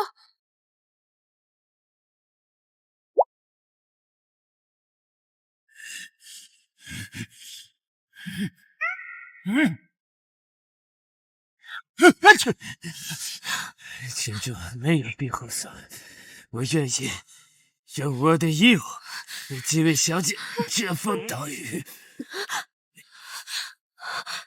外国小哥哥就是贴心，不像某些大夏的窝囊废，一本事没有，只会添乱。张凡，你别看了，学不会的。你们大夏男人骨子里就没有这种绅士风度。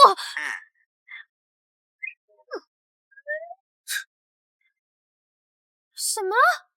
短短几分钟就能搭建出如此居所，张凡，本帝喜欢。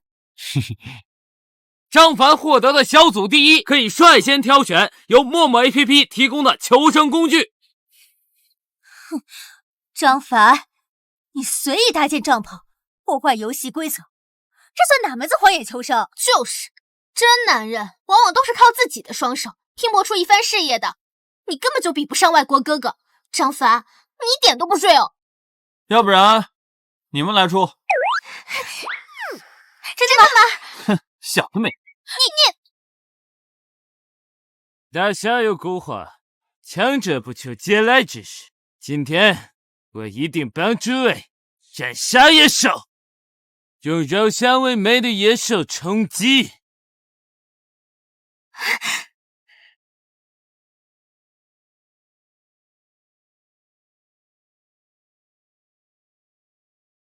喝了？笑话，本帝有修为傍身，就算数月不进食，也……等着。哎，张凡，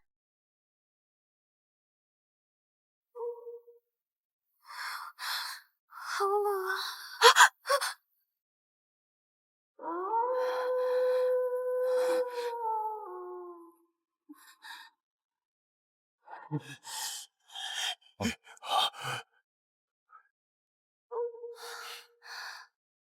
刚刚忘记告诉张凡，如今这山中生灵早就跨过神兽境，原来风从哇！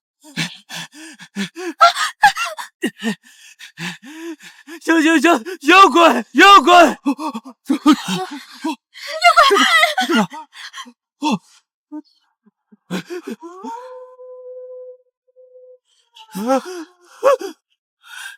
神兽，凤凰，本帝乃兽宗之主，何方妖孽？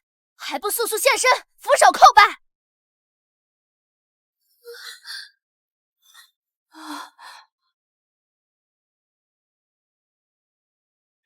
怎么一惊一乍的？嘿嘿，到我了，终于到我了！仙人已证大道，我要是被他吃了，也能羽化登仙。是我，是我。一只鸡？鸡什么鸡？我乃上古凤凰，尔等草民还不？就你话多。徒手竟能破我，这堪比大地神兽。张凡，你的修为到底？这只鸡，你是想吃红烧还是想吃炭烤？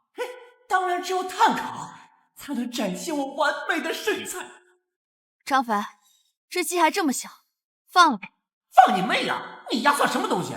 大哥，别听他的，他算什么东西？凭什么放？荒野求生，既是求生，定当要不择手段。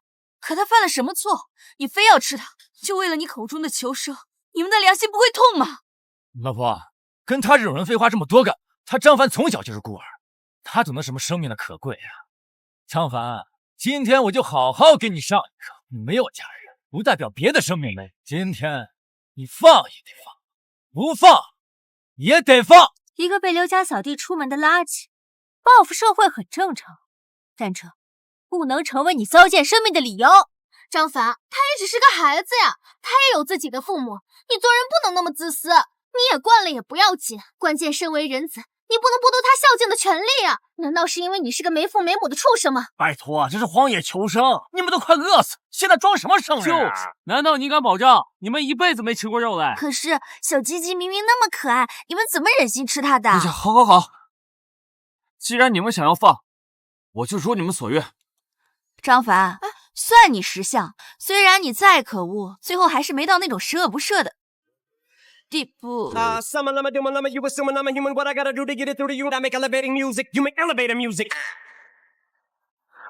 这个就是我刚刚捉来的。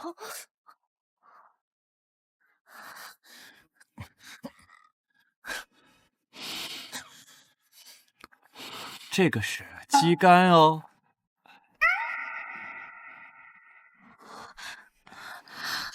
哎呀，真香啊！哎，再等会儿，得再等会儿呢。去吧。好。哎，等等，好吃吧？张凡，此为何物啊？此物叫火锅，好吃吧？辛辣醇香，味美可口。此物比本地世界所有的美食加在一块都不及此物分毫。本地要将此物带回去啊！还有你那个车，本地通通都要带回那方世界。哎，等，你给我留点啊！哦，吃完再说嘛。好吃的很呐！真香。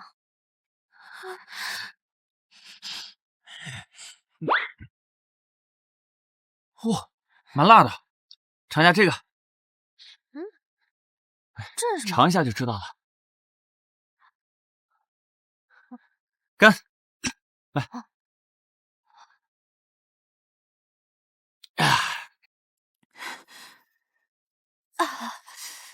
哎呦，老婆，你没事吧？你还好吧？没事，孩子踢我，我饿。给我老婆吃的，立刻！凭什么？这鸡是张凡打，凭什么让给他吃？凭什么？凭我老婆是个孕妇，她肚子里还有孩子呢，分担一点怎么了？逆天，刚才还说放生，现在就馋成这样。果然，饿一顿活不塞，马上就老实了。你，张凡，我没想到你这么心狠。就算我肚子里的孩子不是你，就算我们已经分道扬镳，可咱们就算是陌生人，你看到一个孕妇也应该伸出援助之手啊！你的心到底有多硬啊？张凡，你也是爹生娘养的，就算你是个没人要的爷，也应该知道生命的可贵。天道好轮回，你如此自私，这些畜生行为都会让你的后代加倍偿还。就是张凡，刘小姐好歹有身孕，再怎么说你二爷有夫妻名分，你这么做未免太过分了。就是张凡，你别太过分了，你还是人吗你？你非要今天一尸两命你才肯罢休吗？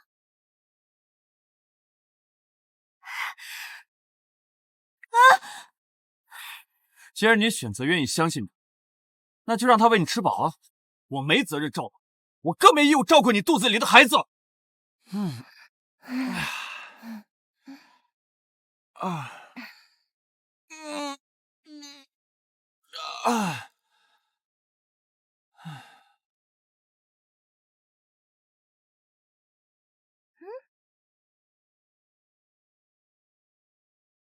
吃饱喝足，睡一觉。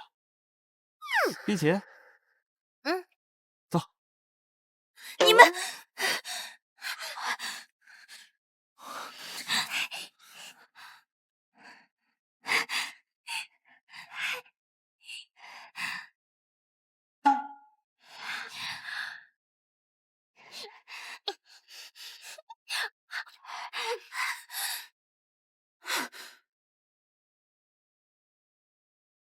老婆，再坚持一下，马上就要找到仙人了。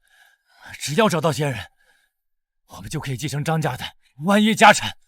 只要找到仙人，我一定要让仙人清算张凡所有罪行。仙人，哎呀，好吃不过饺子，舒服不过倒着。普通的木棍能招风唤雨，普通的柴刀能斩杀神兽凤凰，他到底还有多少满真满地？张凡，你那类似柴刀的神器，你还有吗？那个，等会儿再说，快进沙子了啊！那怎么办？吹啊，帮我吹吹，快快！哦。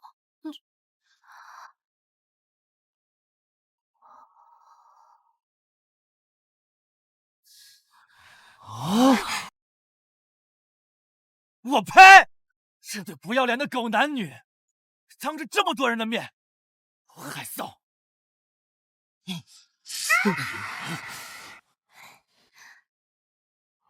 好点没？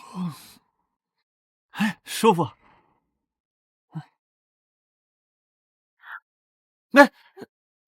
你是本地的人，居然还敢当着本地的面看别的女人？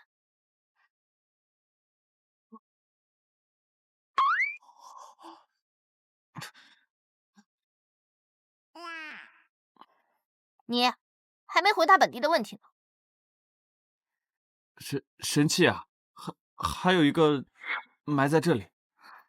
手拿了，本地说不定有机会撕开虚空。老婆，你别在意啊。张凡就算再不要脸，当着这么多人面，我不相信他们会做出这种阿杂之事。他们还是有礼礼啊。张凡，太硬了，不行啊！一用点力，很快就出来了。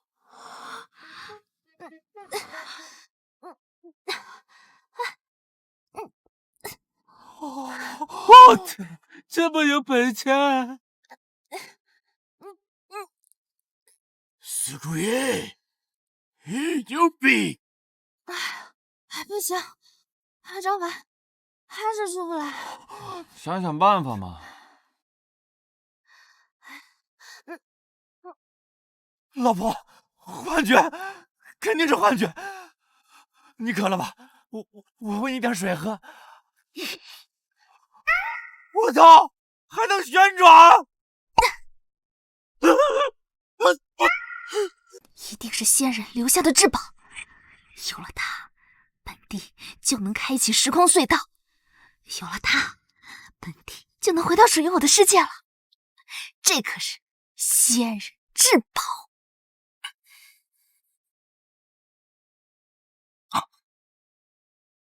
爸，你怎么来了？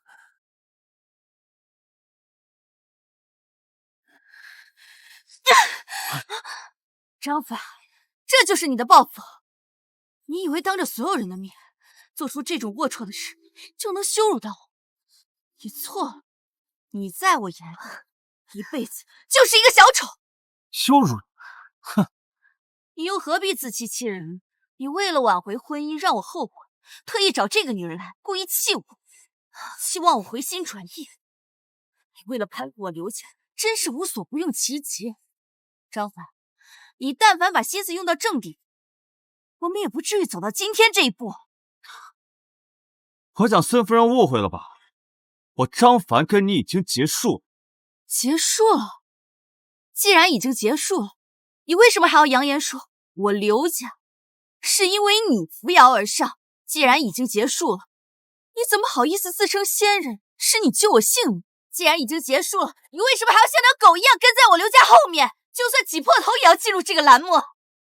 你不过就是想找个机会，找一个重新追求我的机会，好实现你软饭硬吃的目标啊！最后告诉你一遍，是我命张氏祝你刘家繁荣昌盛，我自我次要救你性命。你命张氏、张凡，你也不怕风大闪了舌头？张氏放眼云中是最顶尖的存在，别说你这废物，就算是我李、苏、刘三家联合在一起，都不及张氏一根头发。就是，在仙人道场还敢碰瓷，你真不怕这天上落下下来，把你王八蛋劈死？张凡，你一定要我当面拆穿你的谎言吗？我刘家之所以繁荣昌盛，这孙少在背后扶持，张氏帮衬是看孙少的面子，仙人弃药也是孙少出面祈求的。你嘛，一口一个仙人自称，但从未真正拿出证明你仙人的证据。做大夏的男人都像你一样信口开河，仙人早就遍地皆是了。我就是仙人，何须给你们证明？爸，你怎么来了？选项栏目接近尾声，我得多加关注，避免发生意外。哎，张冲，你看起来好像很紧张啊！啊，我有吗？没有吧？是不是寻仙有什么新线索呀？啊，哪能啊，爸！有什么新进展，我肯定第一时间通知你啊！你放心吧，有我盯着呢。行，我就是仙人，何须给你们证明？什么声音？我就是仙人，何须给你们证明？张凡啊，张凡，你知道你现在像什么？像跳梁小丑。仙人有法器傍身，那身份象征日月可见。你冒充仙人都不做足功课，恬不知耻还不思进取。张凡，你现在当着镜头的面，就是丢刘家的脸不说，还当着国际友人的面戳大夏的脊梁骨。哼，大夏的男人就是一群只会给自己脸上贴金的废物。谁说张凡没有法器扶持？此物便是天赐神器，蕴含大道真意。尔等肉眼凡胎，自然不是。风言风语的疯女人，你拿把破锄头就想帮这个废物化险为夷？你跟他都是一丘之貉，真让我恶心。什么声音？爸，你听错了，没什么声音。马上给我打开直播！爸，真没有线索，你信我？真没什么线索的。实话告诉你，张凡，我已经从张家那里得到了消息，仙人拥有极品之宝，呼风唤雨无所不能。就你这玩意儿，就算他镀上金，也跟你一样改变不了废物的事实。爸，让开！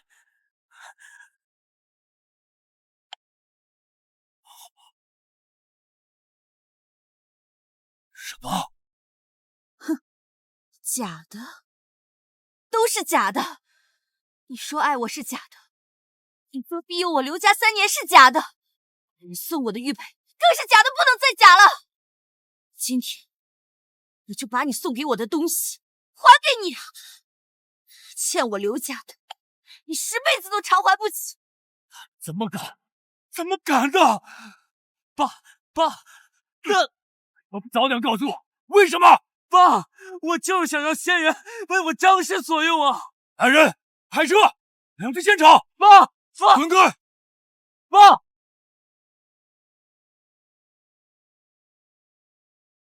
这就是你的态度，希望你不要后悔。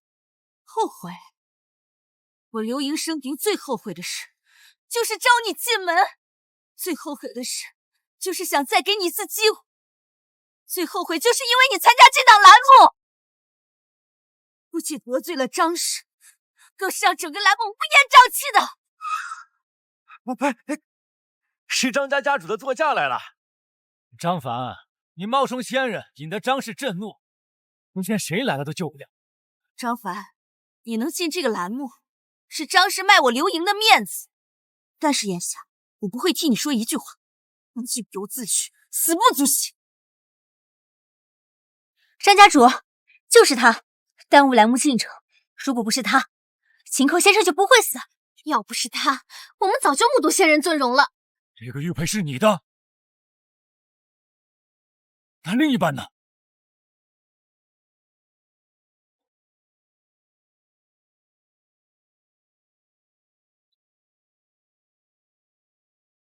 张家主，此人目无王法，冒充仙人，而且扰乱现场，试图争夺张家万亿家产。张凡，张家主来了，我就把话说明白。就算没找到仙人，你也没资格争夺家产，因为你张家祖上冒不出这样的青烟。你们张家一家都是废物。张家主，不用您亲自动手，我替你好好教训教训这个。张家主，您这是干什么呀？干什么？你可知道站在你面前的这个人是谁吗？你可知道这玉佩代表什么吗？当然知道呀，他张凡是刘家赘婿这事儿，云州谁不知道？至于这块玉佩，法器傍身，呼风唤雨，难道他真的是？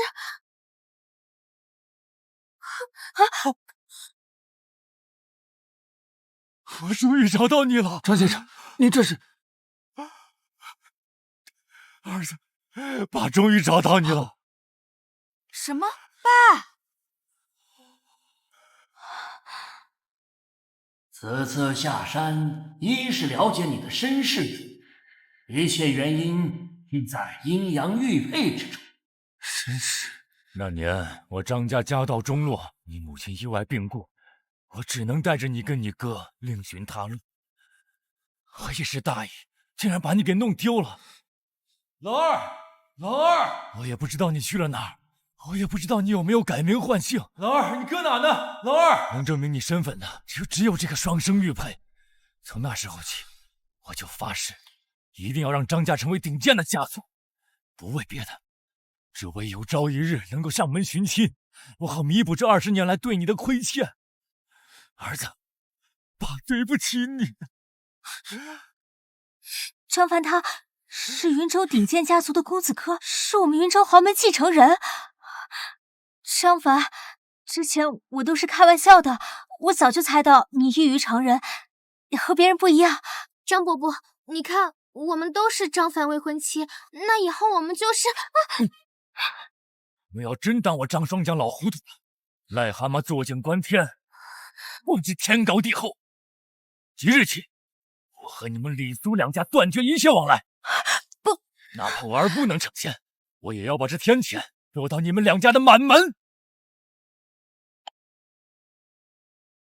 儿媳妇，小两口吵架算不了什么。这样，我替我儿子给你道个歉，原谅他。好的，爸。爸，她不是你儿媳妇。哎呀，看看我都糊涂了。想必我儿子能选的媳妇儿，一定也是人中龙凤，是不是儿媳妇儿？是。哎，好。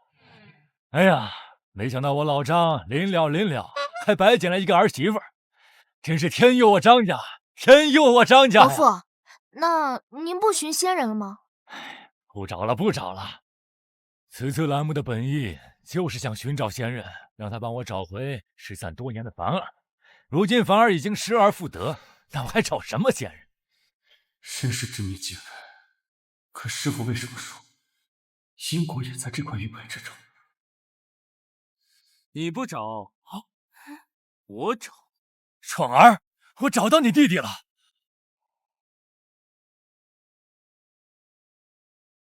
呸！我张闯没有弟弟，我就是张家的无名，财产是我的，昂生也是我的。既然你不思进取，张家的张生就由我来延续。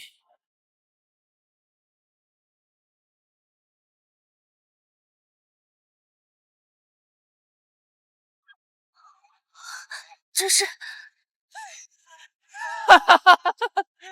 走。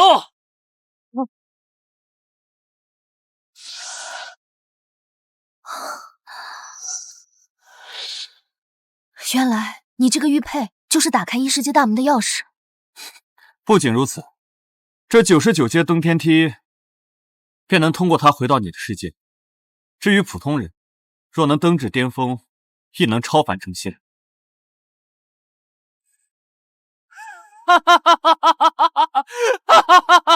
老天助我！老天助我呀！既然我找不到仙人，那我就造仙而出，换来这富贵命、长生缘。造仙？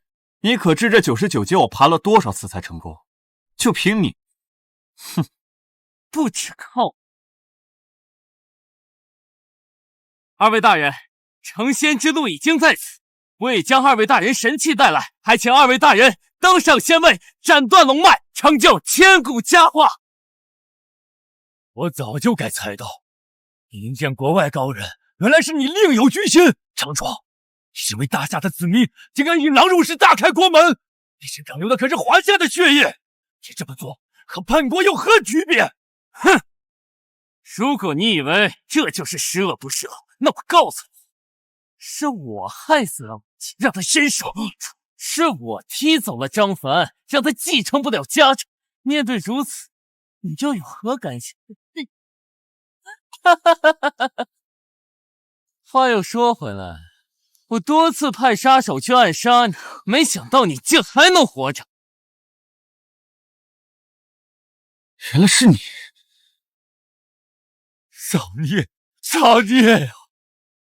没想到这一切的始作俑者都是你，张壮，凡儿可是你的亲弟弟，你这么做可主人有何两样？你少给我头上扣帽子！告诉你，这个世界有奶就是娘。如果不是你财产继承给张凡，我出此下策；若不是你浪费求仙机会，我们张家早就永生了。不过无所谓啊，现在给二位大人登基，找不找到仙人都无所谓。二位大人，我张闯身为张家家主，愿奉上我家产所有，作为大夏内应，大开国门，愿二位大人马首是瞻。我李家愿奉上所有，求准仙人庇护。我苏家愿为大窝打开大门，恳请仙人赐福。刘家愿献一切，只求仙人庇护我的孩子长生。你们糊涂呀！刘英，我张家受仙人所托，仙人有此要允，你是最接近仙人的存在。张家主，如今仙人不见所踪，你儿子已经害我错过了仙人，难道又想让我错过这次天赐的机会？我只想让我的孩子长生，何罪之有啊？你笑什么？我笑你们愚昧无知，笑你们一叶障目，不识真龙。到现在了，你还以为自己是仙人？我告诉你，就算你是，在二位贵人面前，也阻止不了他们问鼎巅峰。我是不是仙人，先放一边不说。你等真觉得这99阶天梯说过就过？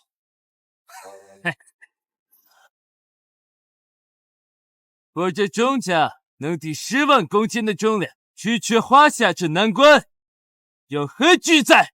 如此，就让约翰先生为我们打头阵了。哼！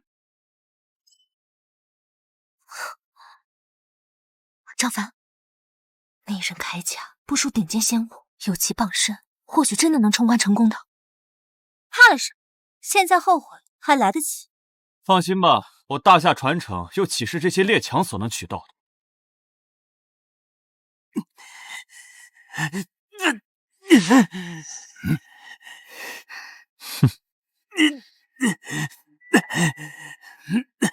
约翰先生，我来帮你。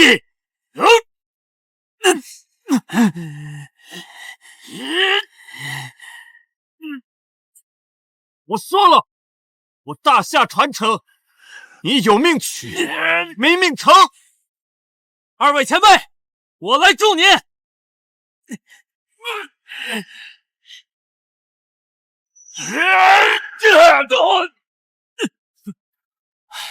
这修行之路，须经磨难，南上南99层天外天，你以为谁都可以问鼎成仙吗？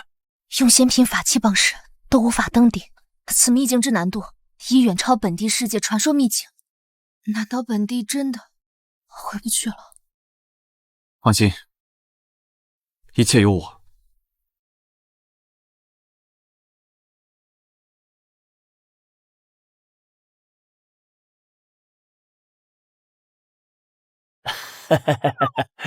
可爱小女仆，职场总裁夫人，师傅，你在找对象吗？小屁孩，你懂什么？师傅这是多年未曾下山，跟童年沟通交流，这叫遵纪持事。可是师傅，你关键词搜索那一栏都是年轻小姑娘啊！去，凡儿，不可胡来呀！怎么，求仙之路就在眼前，你眼红了？你不是仙人吗？怎么，仙人还需要登仙路？张凡，但凡你要点脸，我还能把你当个人。可你现在呀，就是个狐假虎威的废物。张凡，你登高位者，99层99难，99成仙，一层一磨难，一层一艰辛。若能攀登高点，即可成就仙人之躯。师傅，如果我问鼎巅峰之后，是否能重新挑战？万万不可！登高位后，已获天道认可。若胡乱为之，即是扰乱天道，即无异于重走来时路。其二，99层难度翻99倍，你所经历的苦难无法人与形容。张凡，我还以为你能创造什么奇迹，搞了半天还是个不中用的废物。我与约翰先生轻松达到60层高峰，你20阶的门槛，也好意思在这放出豪言，也好意思以下犯上。再来！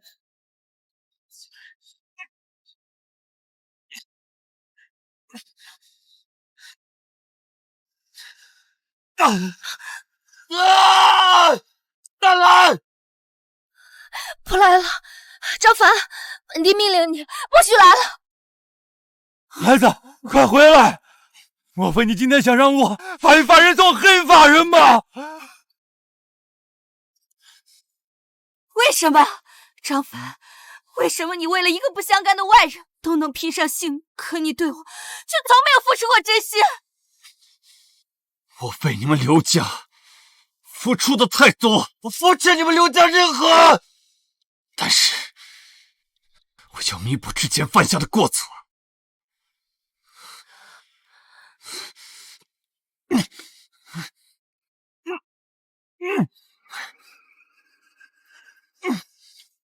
我与约翰先生轻松达到60层高峰，你也好意思以下犯上？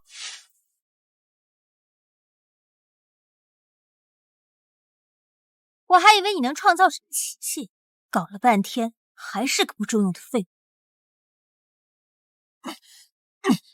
张凡，本帝命令你不来了。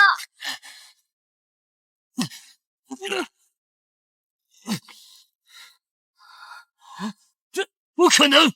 大侠废物，凭什么站在最高峰？一定是作弊，他作弊！我张凡愿以仙人道行为誓，送他飞升。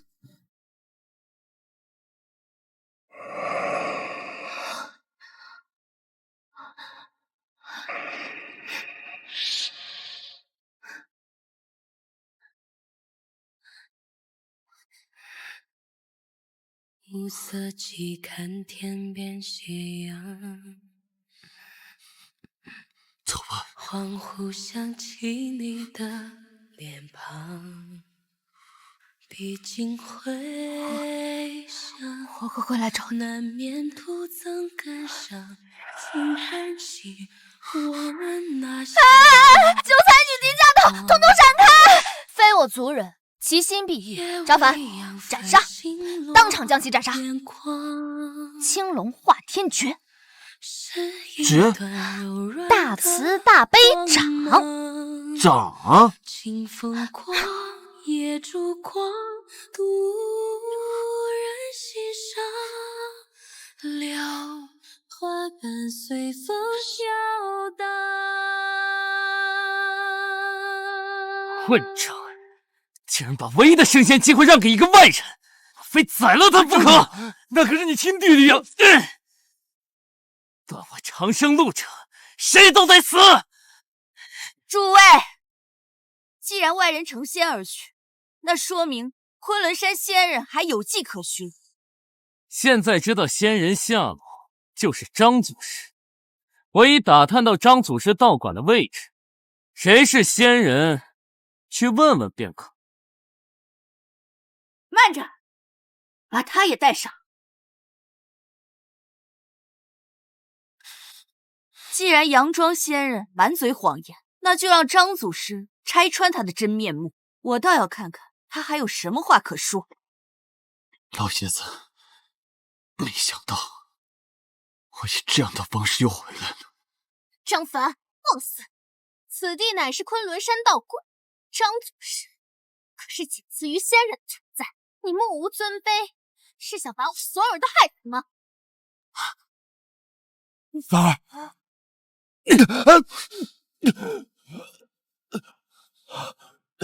张主，凡儿可是你的亲弟弟。亲弟弟，亲弟弟，亲弟弟，为什么不把这个飞升的机会让给我？为什么要让给一个外人？我告诉你，老东西，今天要么他让我升仙，要么……张少爷，我劝你还是死了这条心吧。张凡他冒名顶替，不仅得罪了仙人，还出言不逊，污蔑了张祖师。今天即使是面见了仙人，仙人也不会帮我。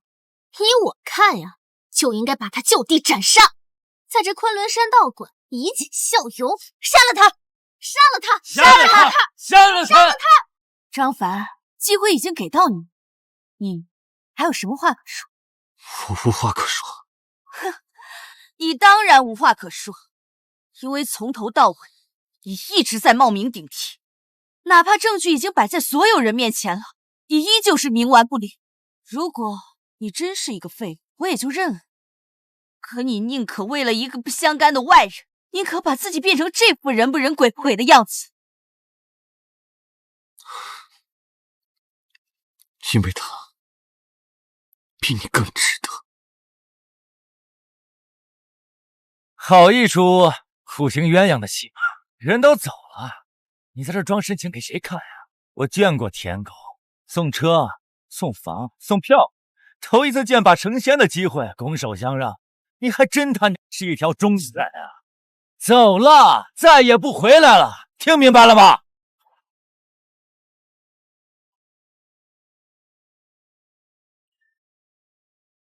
九彩，你有同气连枝，何故引兵犯我宗门？听闻贵宗有能穿梭时空的法器，借来一用。混账！混元魔镜乃是惊天禁物，随意使用会导致外面迸发，出差错，整个世界都会陷入大灾之中。难道你要为了一己私欲，和我们天下人作对不成？可叫我负天下人，本帝也不会再负他。疯了！你疯了！张凡，孽母，在本帝未来之前，你不能有事。挡我者！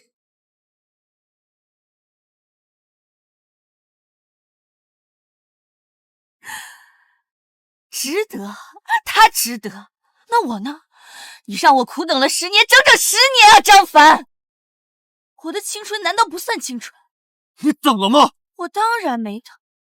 难道你觉得我应该把未来压在你一个废物身上？难道非要让我付出10年青春，你才会悔改吗？难道这些就是你霸占别人来冒充我救命恩人的理由吗？废话那么多干什么？砍死他就完了。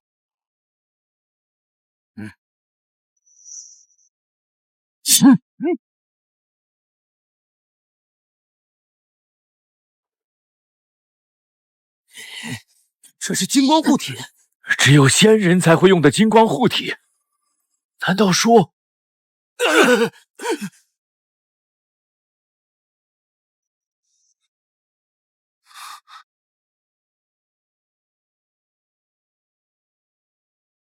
孙家孙浩，拜见张祖师。你呀，是不是又昏头了？师傅，是昏头了。张祖师，这废物出言不逊，冒充仙人，还在99层阶梯助他人飞升，有辱仙道啊！还请祖师以仙人之名将此人碎尸万段。张祖师，我是小孙啊！您忘了，当初是您让我把仙人所赐的灵药送给刘家，我和您也是故交啊！修仙送你药，故交。今天我就当着故交的面，我打死你！哎，祖师，您这是什么意思啊？冒充仙人的是张凡才对啊！哼！啊！冒充？我徒儿是真武大帝转世，是真正的仙人，是你们有眼不识泰山，还敢来我道馆丢人现眼？不可能，张凡他怎么可能是仙人？张凡不但是仙人，而且还是你刘家的大恩人，是他以在山中修炼10年为誓，换你刘家荣华富贵。是他在你即将死亡之时，以寿命凝聚仙丹，让你起死回生。可你呢？有眼无珠，为了婚约就罢了，但是你污蔑我徒儿，你这女人为何又如此蛇蝎心肠啊？我怎么会这样？张凡，你听我解释，我事情不是你想象的那样，那日是我被蒙骗，你原谅我行不行？孩子我会打掉的，我们还是能在一起的。有你在，我刘家还是云州第一家族。我和孙浩没好过几次，我还是干净的。请你自重。哎，小凡啊，可没想到你真的是仙人呐！太好了，这以后有了你，我们张家不天下无敌了吗？这以后啊，这一巴掌为爹抽，抽你不孝；这巴掌为国抽，抽你不忠；这巴掌为娘抽，狼子野心，忘恩负义。张闯，你我同宗一脉，我没想到你居然为了区区长生，卖主求荣。为了个人利益，里外勾结。张凡，你不要站着说话不腰疼。你成神了，我没有。我就是要一步一步爬到最高，就是要不择手段，成为一人之下万人之上的人。我有什么错？今天你要么给我长生的机会，要么我就踏平这个仙道馆！哼，混蛋！你当我不存在啊？老东西，你又何必狐假虎威呢？你的实力我早探明虚实，不过区区武王宗师级，怎敢口出狂言？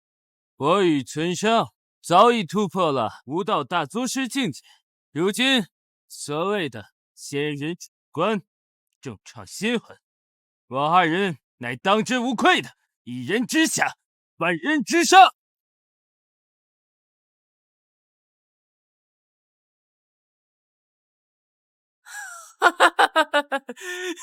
张凡，现在我有数万武道巅峰，国门大开，龙脉当断，谁还能救得了你？崔让先生，李家愿改名换姓，加入我国。苏家愿意世世代代为外国友人敞开大门，若有幸，苏家愿意成为外国的内人，苏家义不容辞。我也一样。愣着干什么？跪下呀！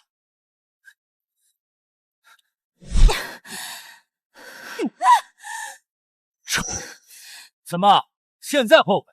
就算张凡是仙人又怎样？他今天必死无疑。他死了，这世上就再无仙人；他死了，村上先生一家独大。只有攀附高枝，才能让你们刘家扶摇直上。这道还要我教你吗？不行。但怀了老子的种，还想胳膊肘往外拐？我告诉你，就算儿子生出来，也得跟村上先生姓。再分不清大小王，小心我抠了你的眼珠子！4号，还真是你爹的好儿子。张凡，少在那装腔作势，识时务者为俊杰。别说我儿子，只要能保我孙家繁荣，我爹都得欢庆。张凡，我的好弟弟，你以为你顶着个仙人的名号，我就没办法治你了？我告诉你，你现在跪下来给我磕头，磕响头，兴许我心情一好，对你网开一面。你行不了。我行不了。凭什么？你们大夏的人一个一个都是饭桶一样的废，就凭你现在只有半口气的仙人，还是这个行将就木的老登？我早就说，大夏这片土地上生不出人中豪杰。东脉一段，张凡，没人能够救你。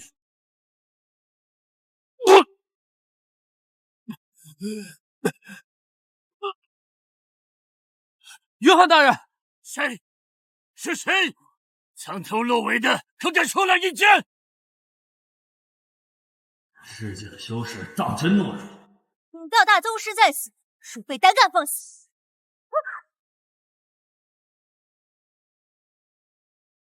一粒沉可填海，一根草怎见日月星辰？弹指间，天翻地覆。大我勇士，隶属我国之命，华夏境内，神明践行。你们别乱来啊！我们这可是有真正的仙人呢！哼，可笑！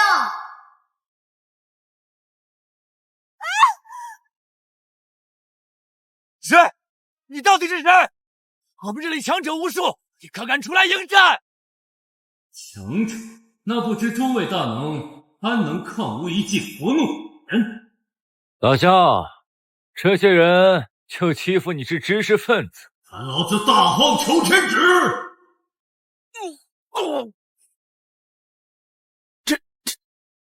这是。